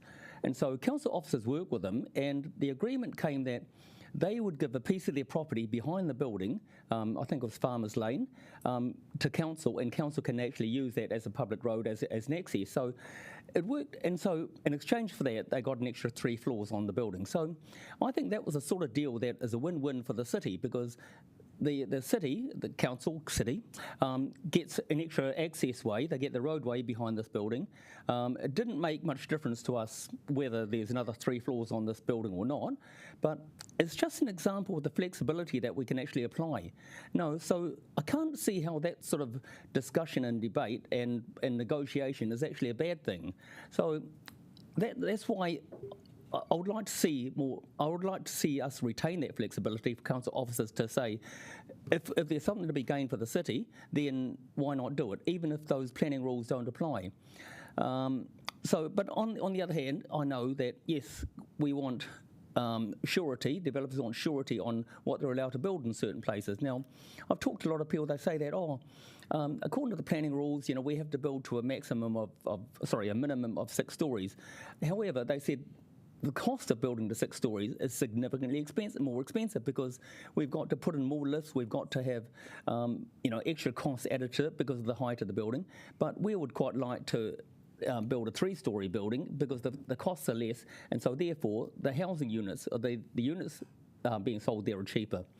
Now, so again, we're trying to have a bit of a balancing act. Last night, I went to the Vision for Wellington presentation. One person asked, how can we actually get cheaper housing? What can the city do to help us get cheaper housing?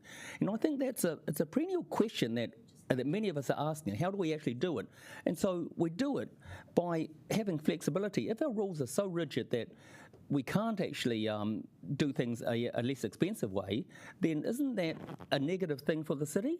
And so, I still haven't made up my mind which way I'm going to go, but hopefully some people talk a bit more and then you'll be able to convince me. Thanks. Councillor O'Neill. Thank you, Ray. Kia ora anō. I just briefly wanted to speak in support of this amendment and address one of the points that has been raised at the table around it being good for Wellington to advocate for this position, but that you feel that other councils shouldn't have to follow the same rules that Wellington wants to follow. And to that, I'd say within the same paragraph, it acknowledges that, and it states that some councils that argue that MDRS shouldn't apply to them because their housing needs are different should have to prove within 30 years that their supply is adequate. So they do have an option to opt out. All they need to do is prove that they, yes, are responsible and do have the right planning and provision for housing to be built for the next 30 years. The second point I just wanted to raise was that this is a really sensible amendment to follow when you want certainty to plan alongside infrastructure. The MDRS, when considered with the MPSUD, specifically talks about how to do density well with infrastructure in mind. If the MDRS is optional, then that is out of step with the other planning processes, and we could end up in some more hot water. So I'd encourage my colleagues to vote for this amendment. And yeah, to the point very well articulated throughout Q&A is that developers and homeowners need stable rules. One of the key tools that Wellington City Council or any council has is as a regulator, and that is where we can make a huge difference in making sure we've got enough housing supply. Thank you. Pauiwi Kelly.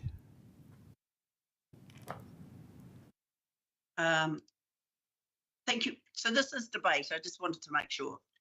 Yes, it's not questions. It's debate. Debate. Yeah, cool. Thank you. Thank you, Mr. Chair. So I'll be quite brief now because I think the things that Councillor Neal have said is it essentially captured what I was going to say.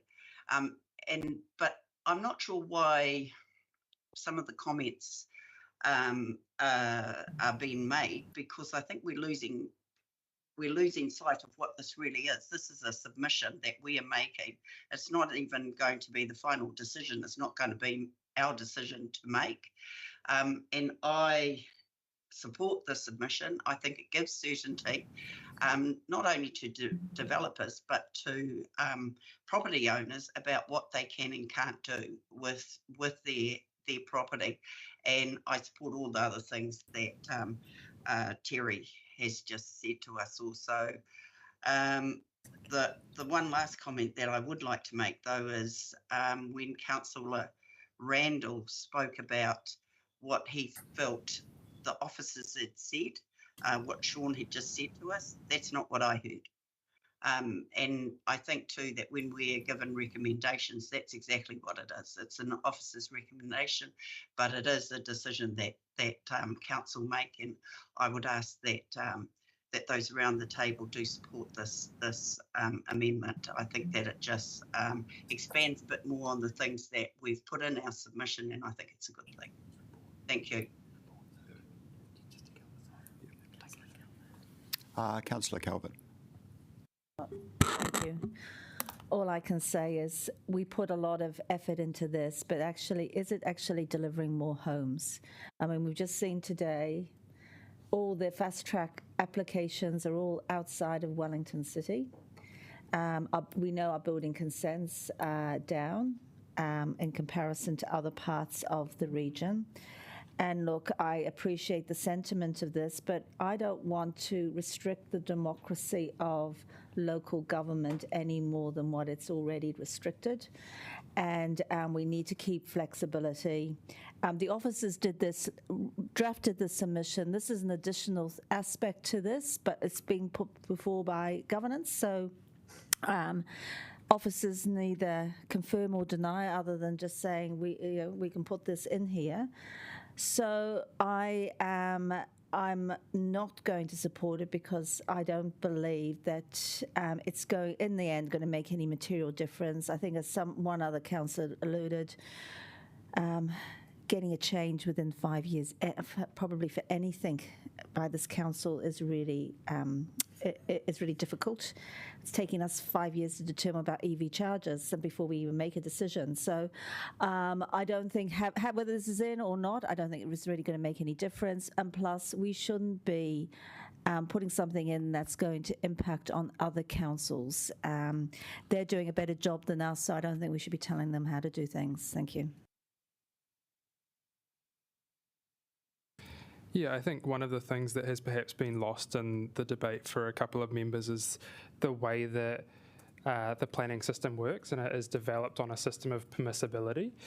So in terms of, developers coming along and saying, I want to do this construction, but your plan doesn't allow it, our approach really is about thinking, okay, how does this fit within our system? How can we permit a development in this location to occur? And so it really is about making sure that people who want to contribute so positively to our city are able to do so.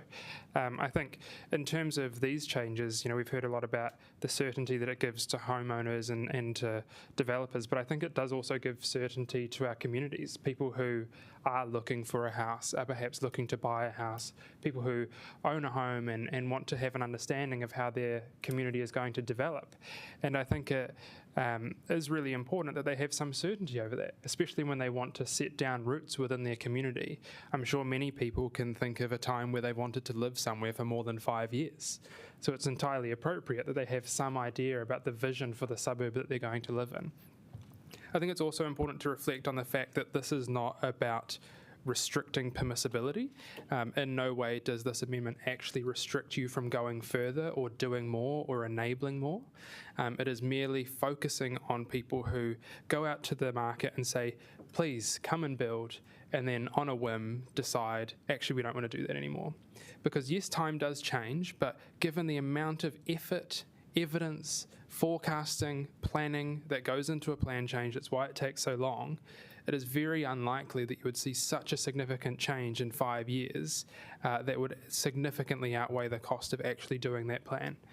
So I think it is really important that when the government is going through these changes and communicating to territorial authorities how they do their planning, that certainty for developers, certainty for communities is a core part of that.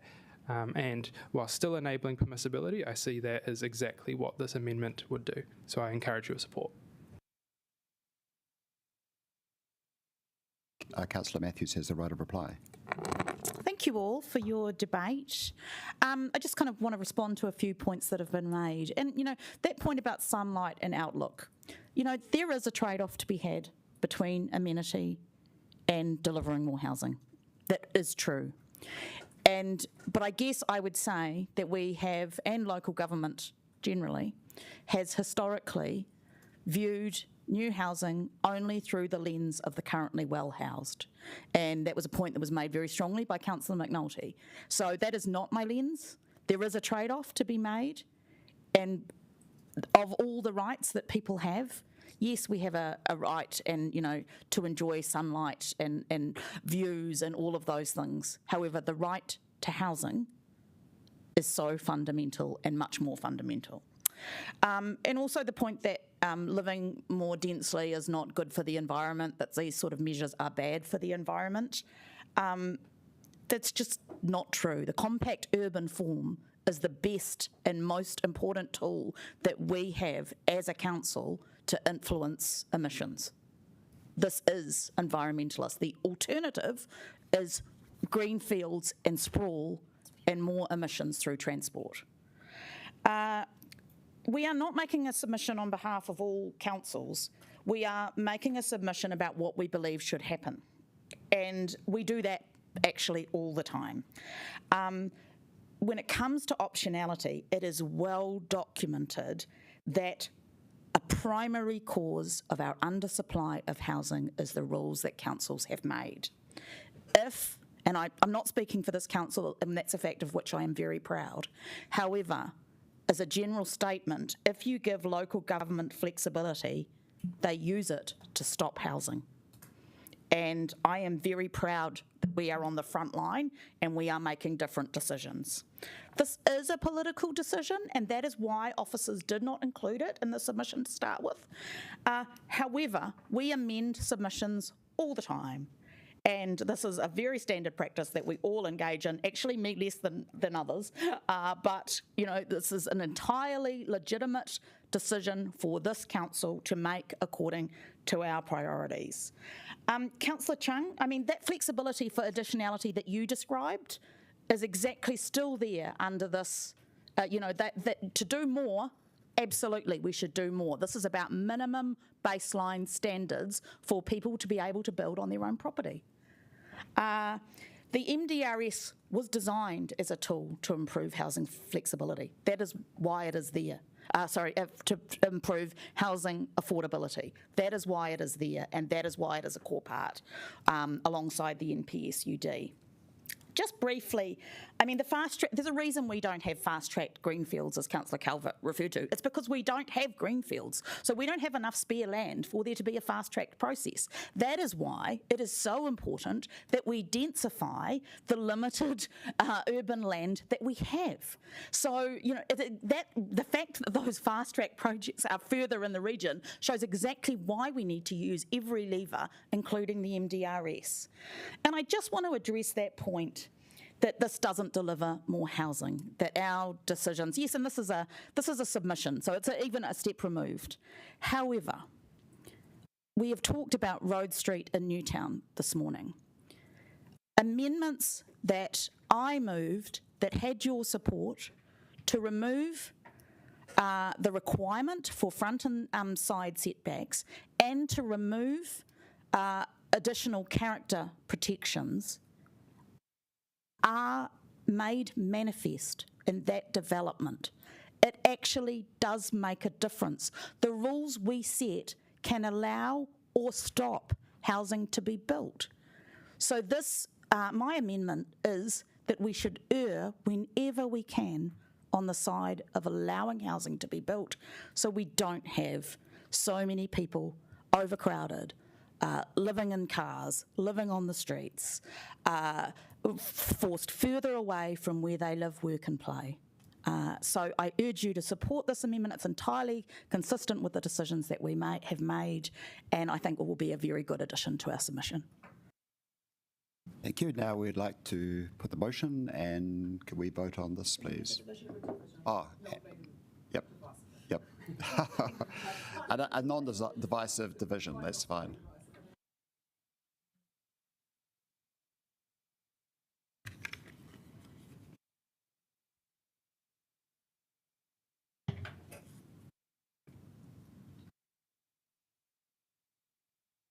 Pauiwi Kelly, we're waiting for you.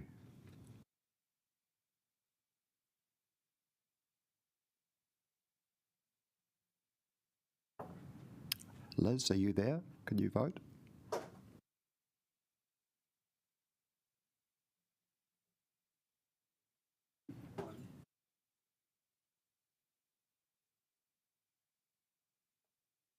Okay, well, we'll just have to go ahead with. And that is passed. Thank you. So we'll now move back to the original. So I'll move my amendment. I think. Oh, sorry, we've got. Sorry, yes, sorry. Yeah, I'll try and avoid another large go around on housing, but it's worth just a little bit of context. Yeah, we talk about submissions all the time. This one, we actually have a little bit more weight than the usual one. The sections related to heritage are there because myself and Mayor Whānau wrote to Minister Bishop and asked for them to be there. So often, yet we spend an inordinate amount of times talking about submissions where, we're just one council of many.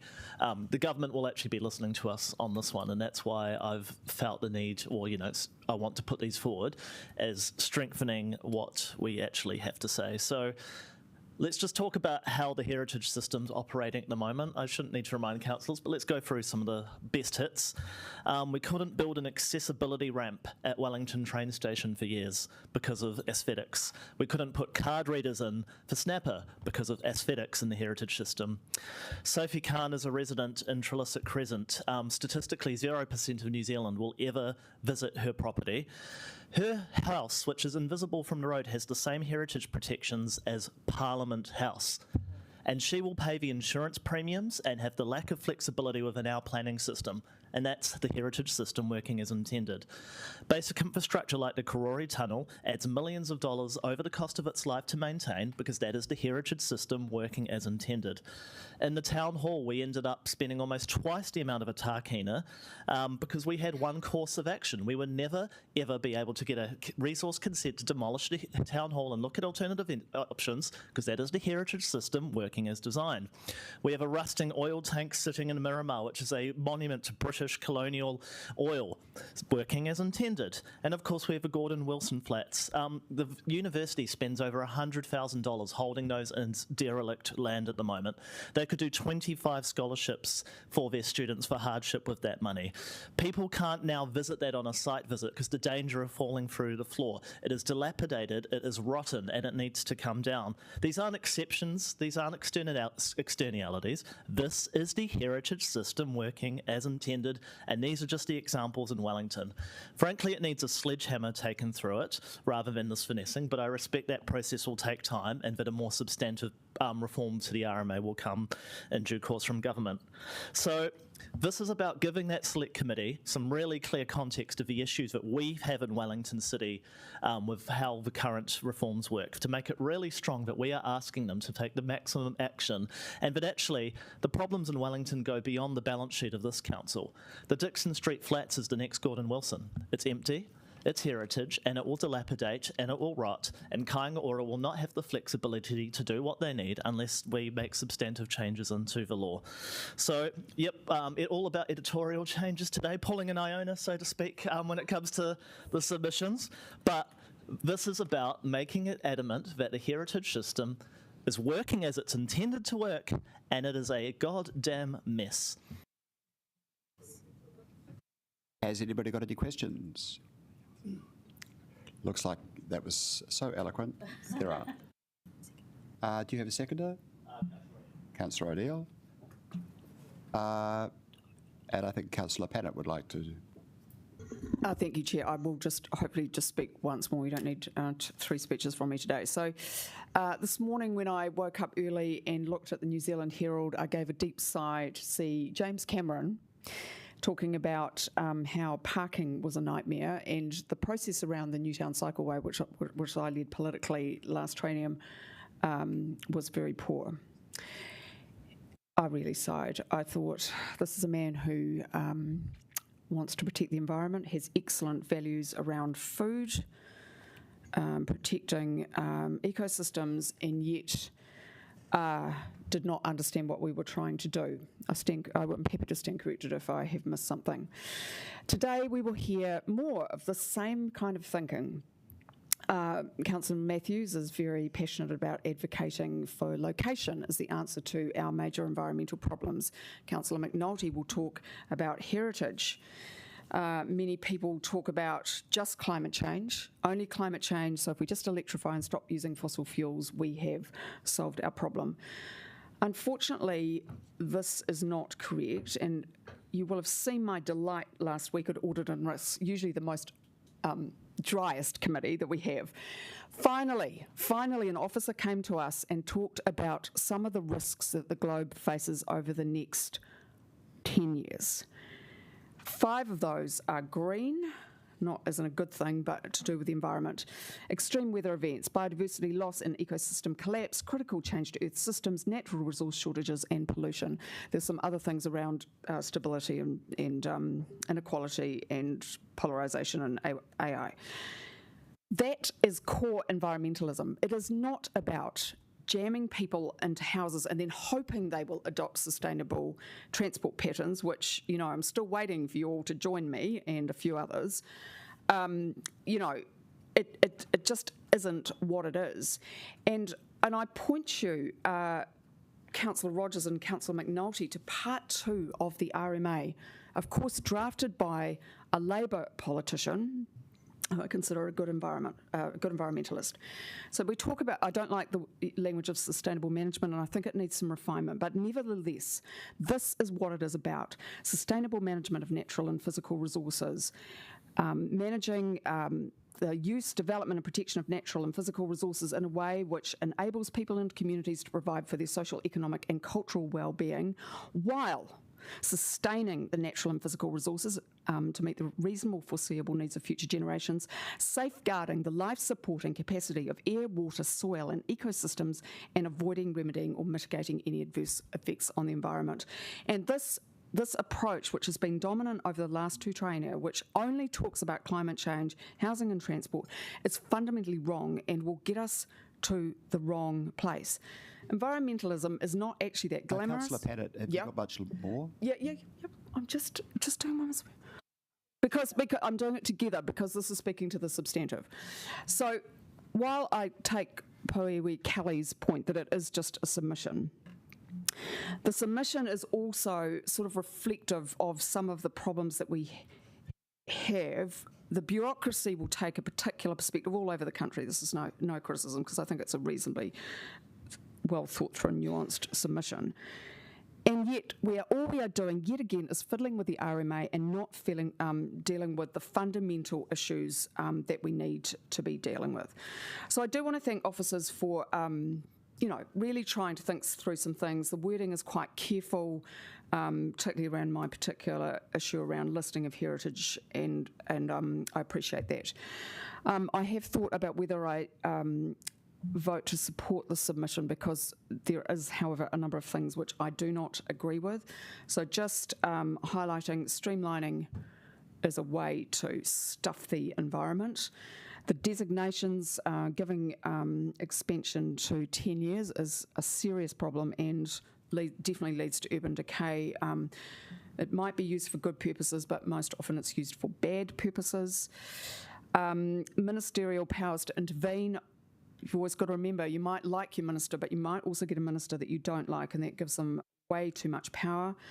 I don't think the submission mitigates the points around waiving hearings. I think you're just basically opening it up to JR, and I think we do listen to submitters because they usually have something useful to say. I do agree around the natural hazards national direction. That makes sense, given we have got an enormous number of hazards. So I did find, now just want to refer you to section 6, Councillor McNulty, just speaking to your amendment. I'm not going to support it because because I don't think some of you want to know. Like, the matters of national importance are very comprehensive. They also relate to Māori and cultural traditions. They relate to natural features, to protection from natural hazards. These are things which are critical to protect. And this is underneath this amendment is an attempt to attack those very things which we need to protect. It is our environment which is under collapse, under threat from our greed and our exploitation. Instead, we have had people saying the free market will save us when it cannot. So I just think there have been various people talking to the Minister. I think you've taken some credit there, which may not be entirely correct. No, other people. No, not you, because you don't control the Minister's diary. So obviously I do disagree. I think, and you'll note that I voted against your amendment last week. I think there is a place for expertise when we're talking about technical areas. The process of listing and delisting should be rigorous. It's not a marketing exercise or a meme. It is based on scholarship. And public opinion can be useful, but also it can be ill-informed and might include myself on particular issues. We always have to strive to become more informed. So I just think this kind of, we'll fix everything once we've got rid of heritage, which seems to be, has been your direction of travel, I think is unfortunate. It just fails to grasp that we live in a world of very, very finite resources. We have to stop burning fossil fuels. That means you can't really easily construct in concrete and steel. And we have to do something about this crisis. This council acknowledged the ecological crisis in 2019, and it would be really great if we acted on it. Kia ora. Thank you. Councillor Calvert. So, look, I heard James Cameron speak, and of course, when he said we had lack of parking, I just jumped for joy because actually I agree with him. And this is, and I think basically, I mean, because it's not CBD's not being it's not welcoming. That's what he said because people can't get in. But what he was actually talking about, because I heard his whole discussion, was that you actually have to take people along with you. You have to listen, and you have to find compromises along the way. And I think we can't. Some people have an electric car, some people will have solar panels on their roof. People will do different things. Some people will sort their waste out, others may not. But, everyone does what they can. And I think that's really important that we recognise that. And this council needs to take a pragmatic approach and based on what it can afford. Now, I've been in and out of housing basically pretty much all my career, starting off at Liverpool City Council, and knowing what those sort of tenements like the Gordon Wilson flats were like. I've also been on the exec of Housing New Zealand as it was then, and saw the problems we had with Dixon Street flats 13, 14 years ago. And look, if we're really about being environmentally friendly and we're really about helping get more housing in our city, and in particular in our CBD, because we know there's infrastructure there, we would be saying pull them down, build back better, build environmentally friendly places that don't take much in the form of fossil fuel heating. We would make them warm, dry, safe. They would be designed, they'd be fit for purpose, not designed for something that was in the 1950s or 40s when people's requirements were completely different. And if we focused on those, that would give us a bit more flexibility to say particular areas that we value, maybe like in areas in Mount Vic or Newtown or Nio. Those parts of the city that are, rows of colonial style houses or what, but we actually can't keep preserving anything. And I remember sitting at this council table when we had the library in front of us. I wanted to knock it down and build again and just basically save the Nico Palms because that's all people really cared about. We got slapped with a heritage listing, category 1.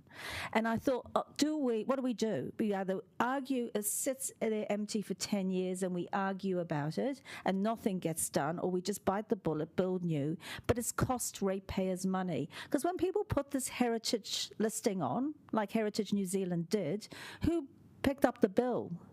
Our ratepayers picked up the bill. And so I can't support us not being able to make pragmatic decisions based on what the city can afford. So I'm going to support this amendment, and I thank Councillor McNulty for bringing it, because sometimes we just have to compromise. We have to be pragmatic. We can save some buildings, but we can't save others. And when this involves being able to house more people in warm, dry, safe homes, then I will be supporting something like this that enables that to happen. Thank you. Thank you very much. That was an excellent speech. Councillor Randall. Yeah, I'll be giving allocating out cards afterwards. Actually. Thank you, thank you, Councillor Brown. Look, I'm going to support this amendment for the same reason that I opposed the previous amendment. I do think it's a little ironic, however, that. Councillor, the reason is because this amendment further supports the council's wish to have more flexibility in the rules around heritage.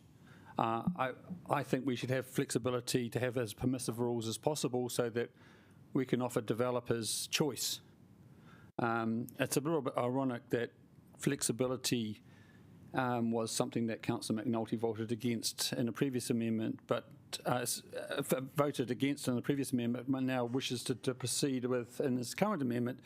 But I want to be consistent, and I think this rigid certainty that was so important in the previous amendment is actually the thing that's being removed and stopped. You know, certainty of heritage is what we want to get rid of.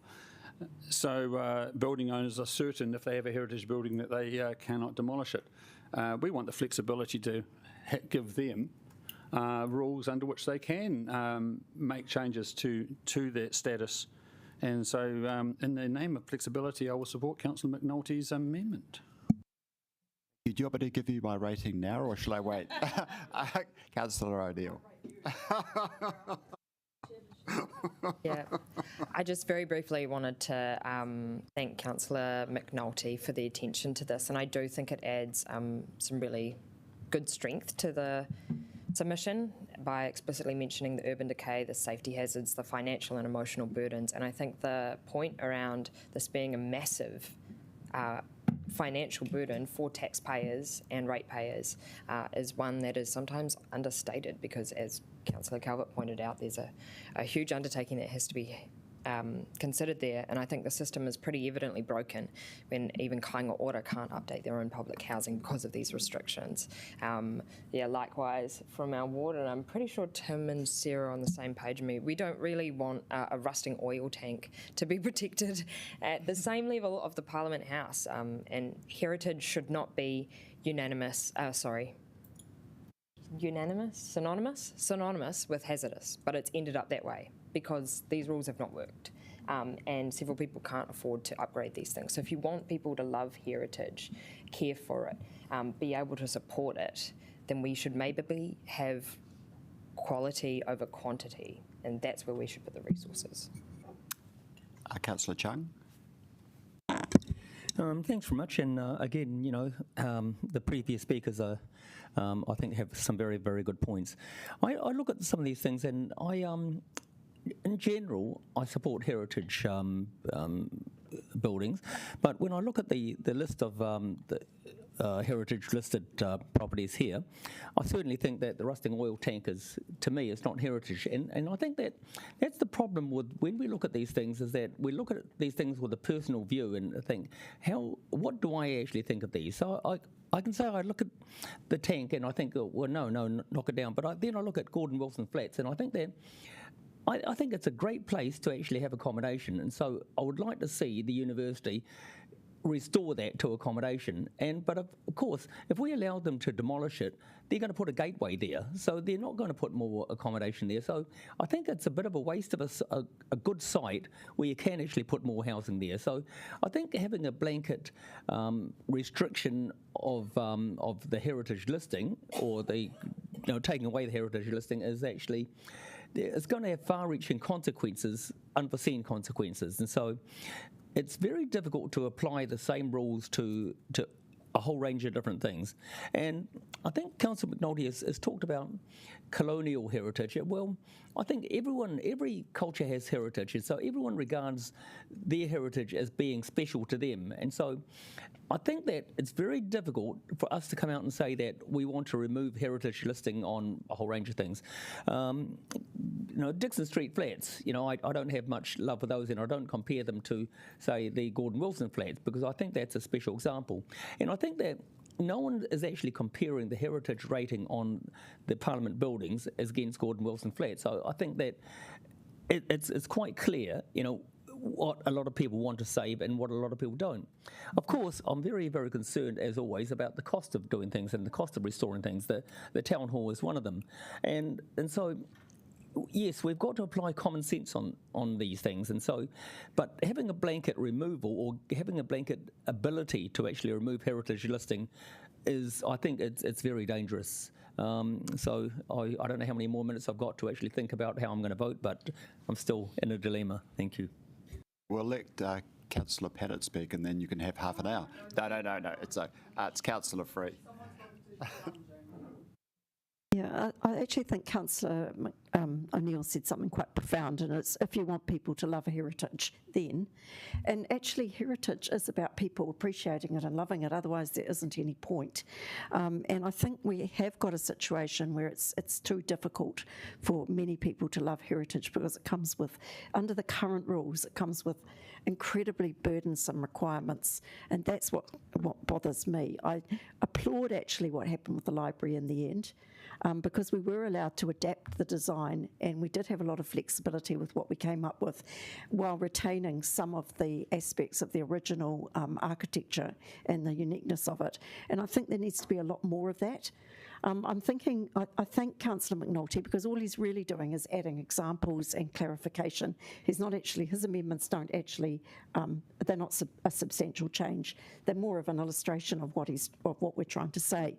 But I think, for example, of trying to save the wharfs, there was a point where to save Seatoon Wharf, we might have had to actually go back to the original materials of whenever it was built, 1900, and try and find timber like that and metal bolts like that, and it just got to a ridiculous stage where we couldn't demolish the wharf, but we might not actually be able to fix it either because of the extremely restrictive heritage requirements, and that clearly is nuts.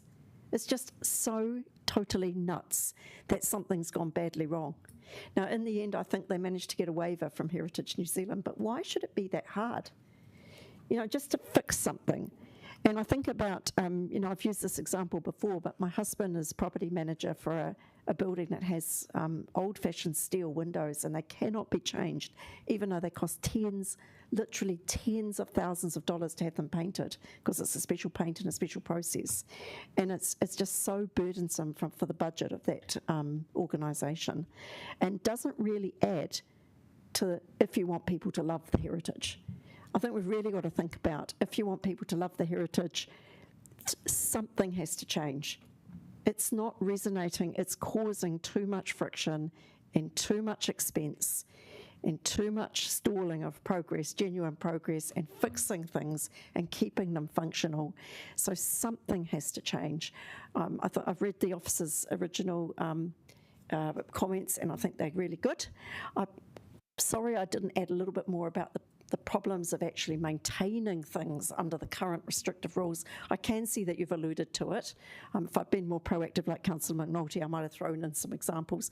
I thank Councillor McNulty for putting those examples in there because they do illustrate the problems. And if there hadn't been so much fuss over Gordon Wilson, maybe it could have been saved.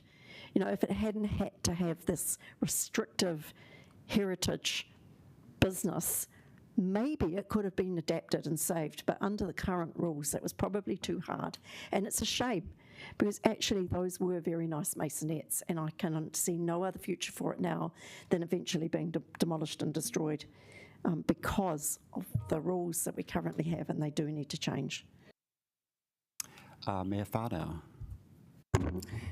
Thank you. I'm just going to give feedback for the whole paper in this one speech. Shockingly, I actually agree with a lot of what Councillor Calvert said, except for the parking. 33,000 available parks, which are never at capacity. Anyway, I'll leave it there. Thank you to Councillor Matthews and her work on the previous amendment, really, really wonderful, and the impact that our changes have had on enabling more housing in the city. And thank you to Councillor McNulty for this work as well.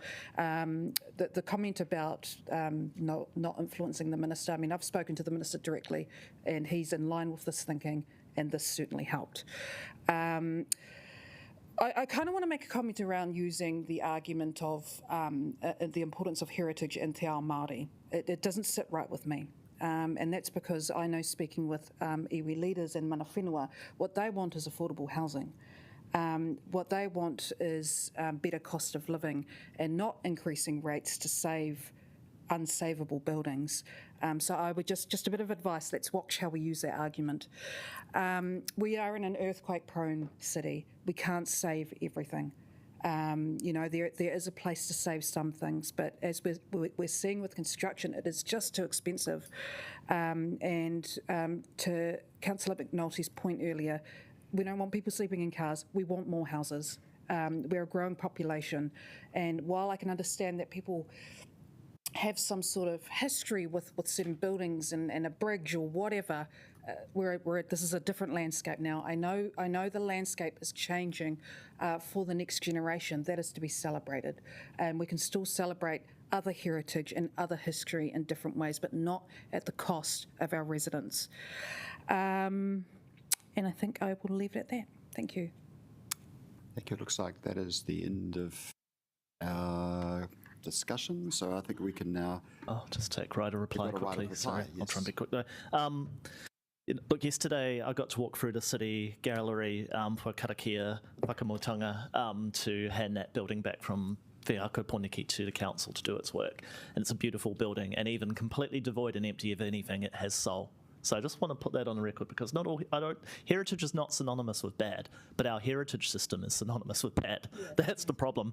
To Councillor Chung's point, the university would desperately love to have student accommodation on Gordon Wilson. They are planning for it, but until they have the ability to remove these conditions, they cannot take it further. The gateway isn't what they want to do anymore. They want to enable units on there.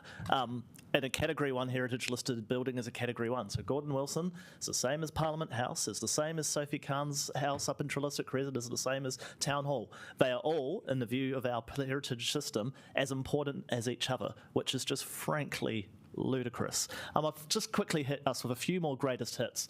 The Band Rotunda, which we recently handed back off, heritage seawall, to Councillor Free's point, so they have to maintain and restore that in a very specific way. We had 20 flats in the central city in a street where, had we not had the earthquake-prone extension, we would have kicked them out this year, because if that building had collapsed, we would have been liable. And they couldn't demolish their building and build back better. They had to find $10 million to strengthen it, and half of those 20 units were retirees to strengthen the building because it was heritage listed and they could not demolish and build back better. Or and then take Premier House, where millions of dollars have been poured in while Arlington sits completely still. The heritage system is devoid, it's broken, and I would use a word beginning with F that ends with D to describe it more colloquially. And look, Tori said it better than me, but when we have to brown wash what is incredibly common sense amendments, that is when the argument has truly, well, been lost. Can we put the motion to vote? Thank you. Yep.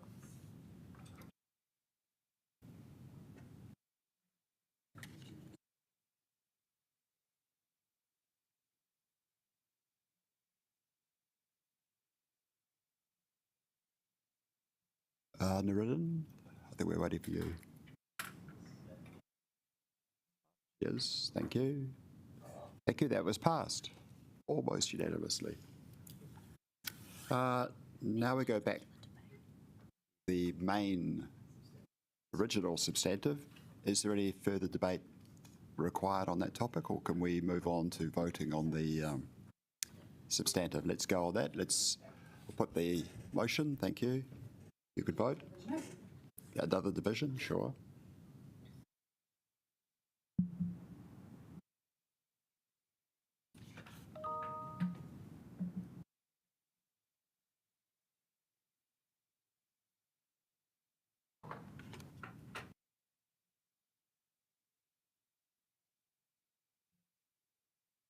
Naritten, you're holding us up.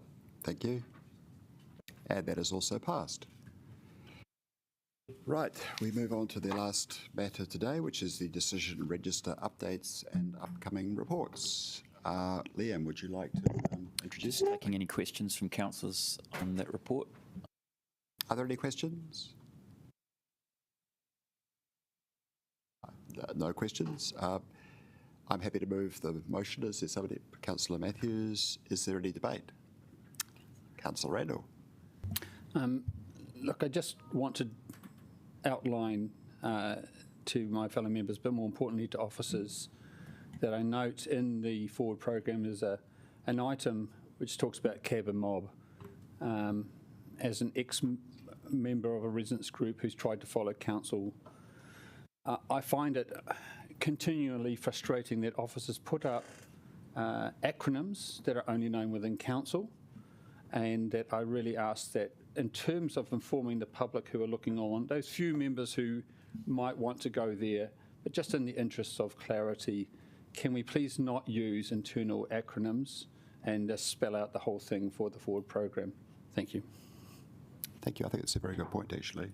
I think that's noted. Okay, we can now... Councillor Patter. Look, through the chair, Mr. Hodges, I'm just wondering if we can do a bit of thinking about the way we organise the unfinished actions, because some of those have been on the program since 2021. I know sometimes we are waiting for government, but I think it would just be helpful to differentiate the ones that we're waiting on, the ones that we still haven't done ourselves. I don't find it that helpful. I've got issues with the way that we present that information, but just in terms of holding ourselves to account about what we've done and what we haven't done, I think we just need to be much clearer on that. Thank you.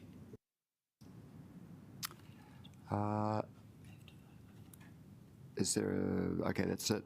Now we have to vote. Could you just push your green button, or not, as the case may be? Can't direct.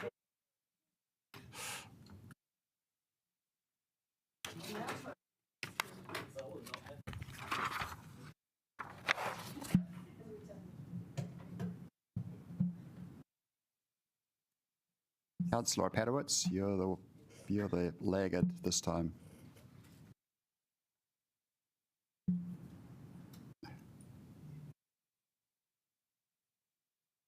Thank you. And that is passed. So I'll correct that to supportive, but... I told you. Please update my vote to the affirmative. Okay, that's a green, so everybody but one.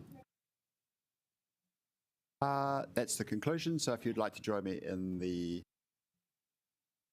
Is it also a karakia or is it something else? It is a karakia. Una here, una here.